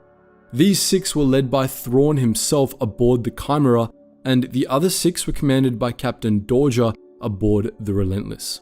In the early days of the Thrawn campaign, the Chiss Admiral sent out single Star Destroyers to attack New Republic worlds in the borderland regions just to test their reaction. His first goal was expanding the number of ships under his command, either by stealing New Republic capital ships or by taking back the lost Katana fleet and man it with an army of clones. To create these clones, Thrawn helped himself to Palpatine's spare Spartai cloning cylinders, but we'll talk about those later on. With his army of cloned super warriors at the ready, Thrawn was ready to launch his direct assault on the New Republic. Relying on the ancient stateless strategy, he struck where the New Republic wasn't, forcing them to either spread their forces thin or gather their forces in a few key locations. The Chiss targeted several inner and mid-rim worlds. A feint at Bafush allowed him to instead raid Nikolon, where he stole 51 mole miners he planned on using to steal more Republic ships. With the mole miners he had stolen, Thrawn then targeted the shipyards of Sluis Van. He almost succeeded in stealing nearly 100 ships, but Lando Calrissian was able to use the miners to disable the ships, denying them to Thrawn, but also the New Republic. Back on Coruscant, Thrawn scored a much more significant victory. He orchestrated the arrest of Admiral Akbar, his greatest rival. Unbeknownst to the New Republic, Thrawn had activated a secret Clone Wars-era surveillance system within the Imperial Palace that transmitted audio back to him, supplying him with critical intel. The New Republic realized they had a leak, but without knowing the surveillance system, they suspected an actual hidden agent. Thrawn succeeded in planting intelligence that implicated Admiral Akbar, leading to his arrest as an Imperial spy. Despite his loss at Sluis Van, Thrawn continued harassing the New Republic across the galaxy, forcing the New Republic to either abandon entire regions or commit more ships to their defense. In his quest for new ships, he sought out the Katana fleet, a fleet of 200 Dreadnought-class heavy cruisers that had disappeared before the Clone Wars when a hive virus took out their crew. In the ensuing battle, he recovered 178 of the Dreadnoughts, which brought up the timeline for his main campaign. Armed with his new ships, Thrawn attacked the Corellian run. He feinted at Ando, Filver, and Crondre, tricking the New Republic fleet at Ord Padron to fly out to defend those worlds, only for Thrawn to swoop in and destroy the military base they had just sortied before capturing Yukio, a major agri-world. With Thrawn's forces advancing, some worlds prepared to join forces with him while warlords in the deep core began stirring. This caused the New Republic to double down on its defenses at Coruscant, Kashyyyk, Bothawoy, and Mon Cala, but they continued taking heavy losses. Thrawn besieged Kataris and Quat Christak, further stretching the New Republic's forces thin. His attack on Wystrel and subsequent capture of Ord Mantell and Generis destabilized the New Republic's control over the region. From Naklon, he stole even more resources. Time and time again, New Republic fleets were crushed all over. With another feint at Marist, Thrawn drew out the Coruscant sector fleet, allowing him to attack the capital directly. Although the New Republic tried to repel his attack, he deployed 24 cloaked asteroids, which blockaded the planet. Although there were only 24 asteroids, he had equipped them with beacons that would make the New Republic think there were over 300. This moment became known as the Siege of Coruscant, memorable because Thrawn managed to keep Coruscant out of the war without committing almost any resources to it. With Thrawn running ramshod through the New Republic, countless systems either declared neutrality or pledged themselves anew to the Empire. With defeat in sight, the New Republic had to do something. In 9 ABY, near the end of the Thrawn campaign, the New Republic finally caught a break. After considerable effort, they were able to locate Thrawn's cloning facilities on Mount Tantus. Before we get into that story, however, we should go over Mount Tantus's complicated history. Tantus was a mountain located on a planet known as Wayland in the Outer Rim. Although it seemed like a lush, tropical world of no real importance, It actually housed an Imperial research facility filled with horrors. Imperial Research Station 61, as it was known, had once been run by Zeta Magnus, a mad genetic terrorist known for such works as unleashing the blue virus during the Clone Wars or stone mites on the core worlds. During the Clone Wars, the CIS had used Wayland to study new methods of cloning in an effort to create a Morgukai shadow army. After the Clone Wars, Palpatine turned Wayland into his personal treasury, locking away various treasures into the vast fortress. At the same time, he fitted the research facility with several Spartai cloning cylinders the Empire had salvaged from Katao, which he used to further his own goal, creating perfect clones of himself to ensure there was always an Emperor on the throne. As you all know, he succeeded, and at the time of the Thrawn campaign's end, Clone Palpatine was already active on Biss, calling back some of the Imperial forces and encouraging others to remain in the deep core instead of aiding Thrawn. But we're jumping ahead. Early on in his crusade, we mentioned Thrawn had used these cloning cylinders to create an army that would fly his new fleet. It wasn't easy. The rapid acceleration process that Tantus' facility had used had a habit of producing mad, unstable clones which weren't great qualities to have in an army. To prevent this, Thrawn travelled to Micah and gathered several Salamiri, lizards that could create a force-blocking bubble around them. The lizards were also Thrawn's way of dealing with the facility's guardian, a mad clone of Jedi Master Jorus C'baoth, known as Jorus C'baoth. With the clone Jedi under his control and an army of clones manning his ships, Thrawn was ready to launch his attack on the New Republic. Now, almost a year later, the New Republic had finally figured out the location of Thrawn's cloning facilities, which quickly became a priority target in their desperate bid to stop Thrawn from dismantling everything they'd worked for. The information came from Mara Jade, the former Emperor's hand. She'd been arrested by the New Republic, and in exchange for her freedom, she told Luke Skywalker where Wayland was located and what they could expect to find there.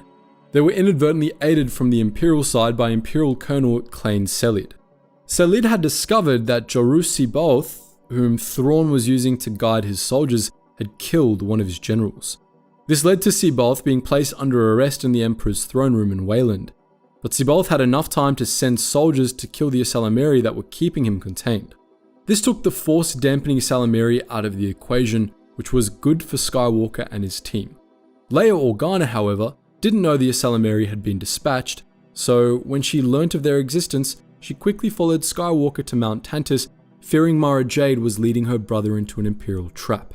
While she was en route to Wayland, Luke Skywalker, Mara Jade, Chewbacca, Han Solo, and Lando Calrissian landed on the tropical world and began trekking through the dense forest toward Mount Tantus. Along the way, they met a group of Noghri death commandos who had come to help the son of Darth Vader, as well as some of the native sentient species, the Menarshi and Psadans. The latter, Skywalker convinced to stay neutral, though some of the Menarshi decided to join forces with him. When they eventually reached the facility, a platoon of stormtroopers attacked him. The task force split into two teams. Skywalker and Jade split off in the search of the facility's remote destruction control, while Chewbacca and Calrissian went in search of a different way to destroy the fortress. Calrissian, it turns out, was able to rig an arrhythmic resonance scheme within the cloning chambers that, when activated, would do enough damage to bring the mountain down. But the New Republic team had other problems. As Jade and Skywalker progressed through the facility, they reached the throne room where Jorus C'baoth awaited them. But he wasn't alone. With him stood Luke Skywalker, a perfect clone of Luke that had been created from DNA collected from his severed hand that Vader had presented to Palpatine so many years ago.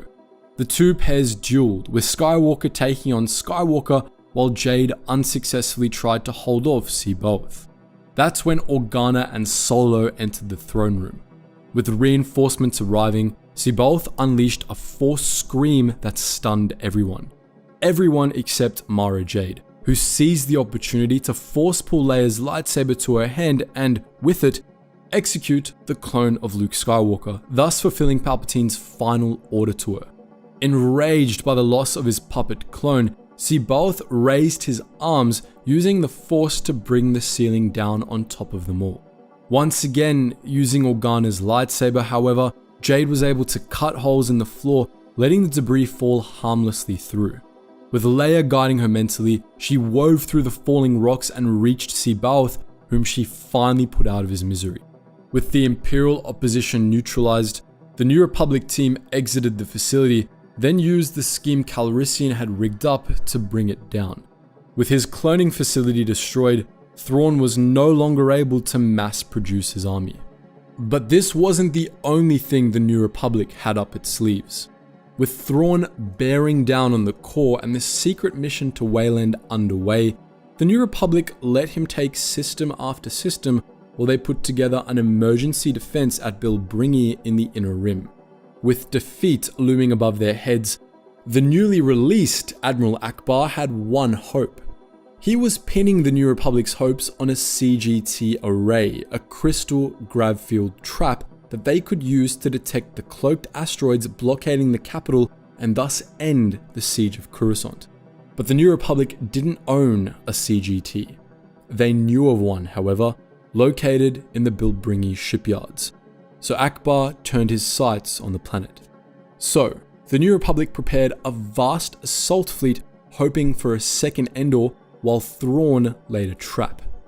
Each side was ready to strike the other down once and for all, and it would all be decided above Bilbringi, the final battle site of the Thrawn campaign. Thrawn and his forces were the first to arrive at Bilbringi, guided there by the Admiral's tactical evaluation of the New Republic's current needs. With him, Thrawn brought all of his interdictor cruisers and star destroyers, planning on using their gravity well projectors to trap the New Republic fleet as they arrived. And exactly as Thrawn had predicted, the New Republic fleet came. But when they dropped out of hyperspace, Admiral Ackbar and Commander Antilles realized that instead of dropping in above the Imperial shipyards, they had exited too early, arriving outside the Bilbringi perimeter. This turned out to be a blessing, as ahead lay Thrawn's fleet, interdictors perfectly positioned to block any escape. It was a trap. Thrawn ordered the two interdictor cruisers furthest from the main fleet, the Sentinel and the Constrainer, to secure from entrapment duty and return to the demarcation line where the rest of the fleet could protect them. Then, with his forces gathered and ready, he ordered the attack on the New Republic fleet. The way Thrawn had arrayed his forces was in a semi-sphere, with the interdictors forming the edges of the formation. Despite the initial inconvenience of the New Republic fleet being just out of their perimeter, the Imperial fleet took to the attack quickly and efficiently, hammering away at the New Republic vessels. The New Republic, on the other hand, was caught by surprise and was slow to react.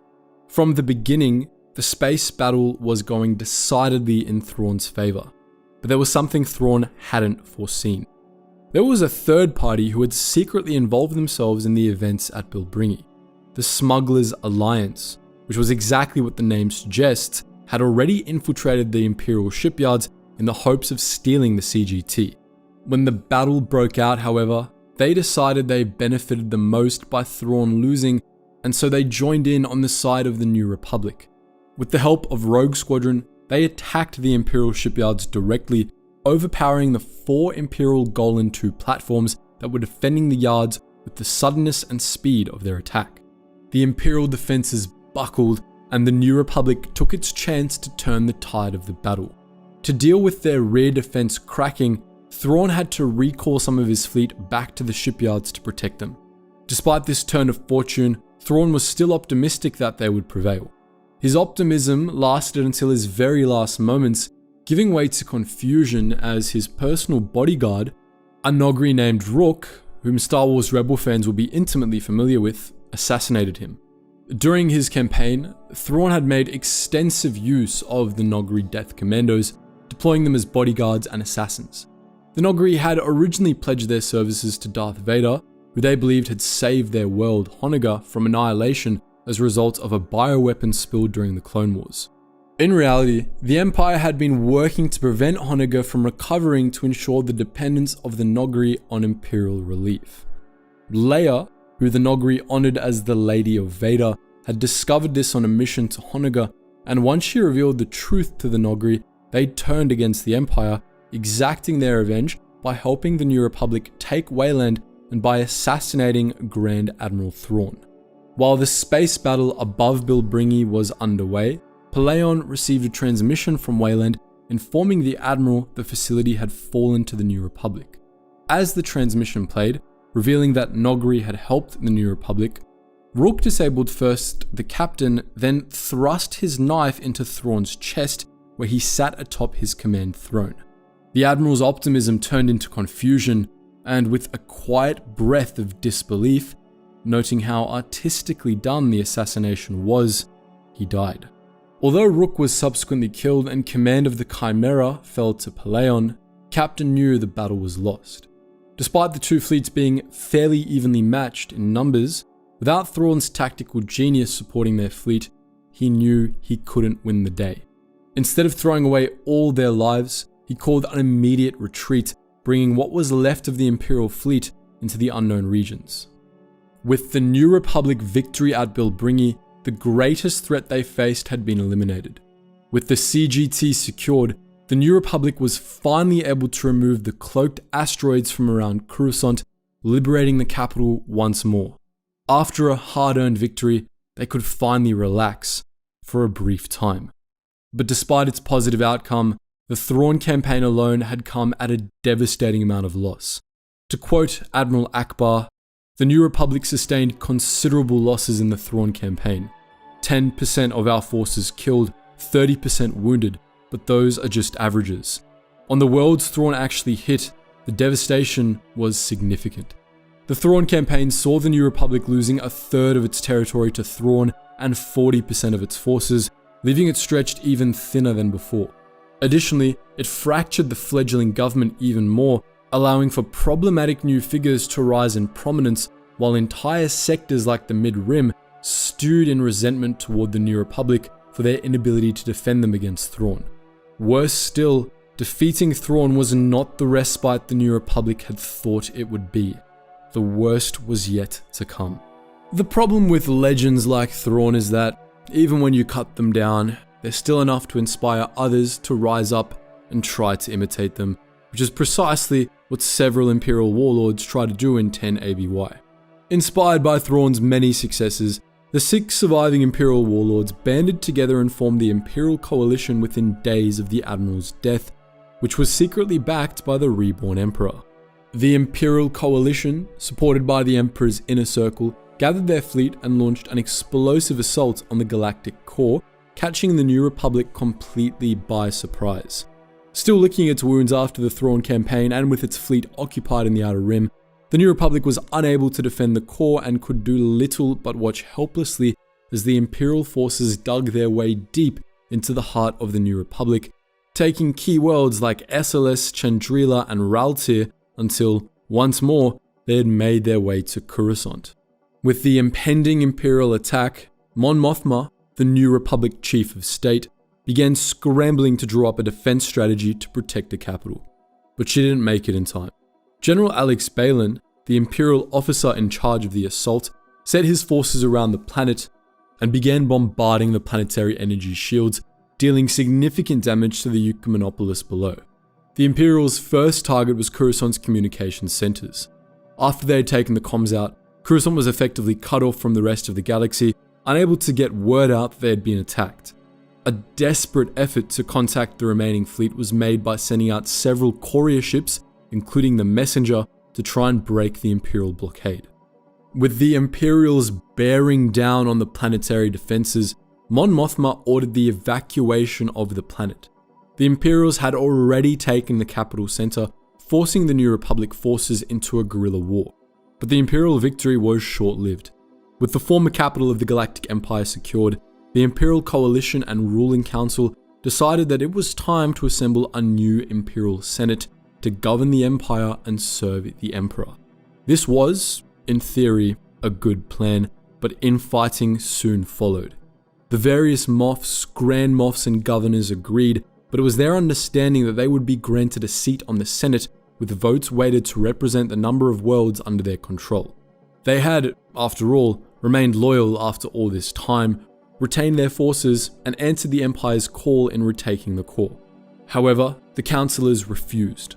Granting every Moff and Admiral a seat on the Senate would essentially create a decentralized power base, with the power shared out equally among the local rulers. Faced with these irreconcilable differences in political vision, the Imperials did what Imperials do best and turned on one another. The Imperial military tried to seize power, but even within the military, a schism between the army and navy made things difficult. The navy was insisting they could choose a new supreme commander without the army's input.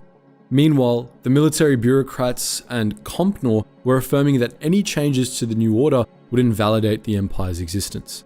To explain this point a little further, this was a question of constitutional legitimacy.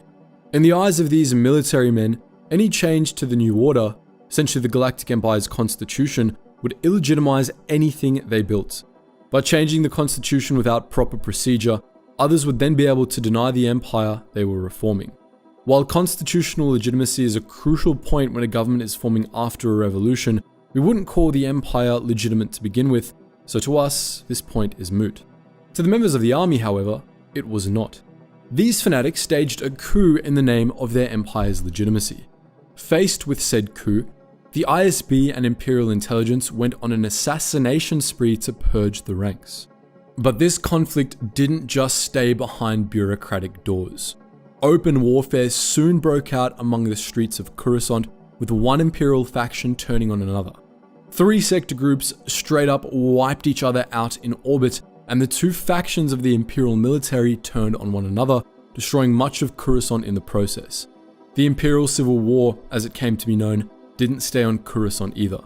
When word got out to Imperial forces elsewhere in the galaxy, the different factions stationed there also turned on one another, leading to thousands of casualties. As bad as the Imperial Civil War was for the people of Coruscant and its infrastructure, this was, of course, an opportunity for the New Republic to take advantage of the chaos and deal some damage. They relied on 2 captured Star Destroyers to conduct raids on various Imperial territories, including one over Coruscant. This one, however, ended in disaster when the New Republic-controlled Star Destroyer Liberator, commanded by Lando Calrissian, Luke Skywalker, and Wedge Antilles, was attacked and forced to crash land on the devastated planet. With such valuable members of their ranks at stake, the New Republic had to attempt a rescue despite how dangerous such a mission would be.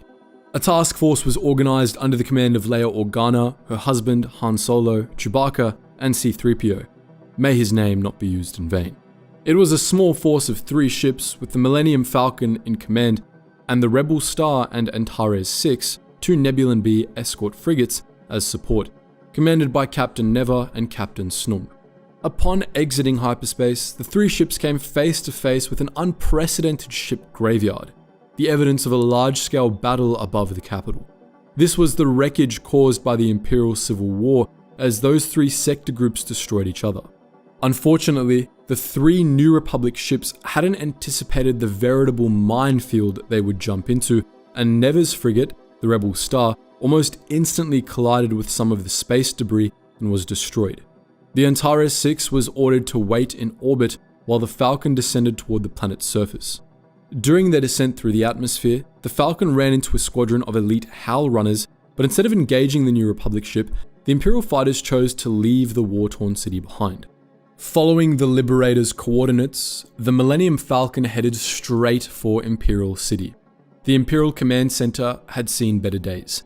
The various Imperial factions were still actively at war with one another, destroying both Imperial infrastructure and personnel in their bid for power. The task force found the wreckage of the Liberator near the old Imperial Palace. The ship was under siege, with the surviving crew members trying to hold off against a unit of AT-ATs that were assailing the downed vessel. From aboard the Millennium Falcon, the 2 solos quickly dispatched the AT-ATs, then landed near the wreckage. They were greeted by Calrissian and Antilles alongside all the surviving crew members. However, Luke Skywalker wasn't with them. He had sensed the dark side from within the Imperial Palace and left the New Republic team to deal with everything while he went to investigate. All of a sudden, an armored tank and several war droids descended on them, run by a gang of smugglers out to salvage what they could. They began looting the Falcon, using a number of vicious necks to distract them while they stole what they could. Leia, however, who had been receiving training in the Force, used her abilities to stun, then yeet the animals, while her husband used his blaster pistols to hold off the animals and droids. Before they were overwhelmed, Skywalker rejoined them, using his abilities to clean the battle up, mopping the floor with any war droids and the one remaining AT-AT walker. The reunion and small victory would have been a cause for celebration, but Luke had terrible news to share. Somehow, Palpatine had returned. The dark side presence he had sensed within the Imperial Palace had belonged to Palpatine, who was using his twisted abilities to create a massive hyperspace wormhole.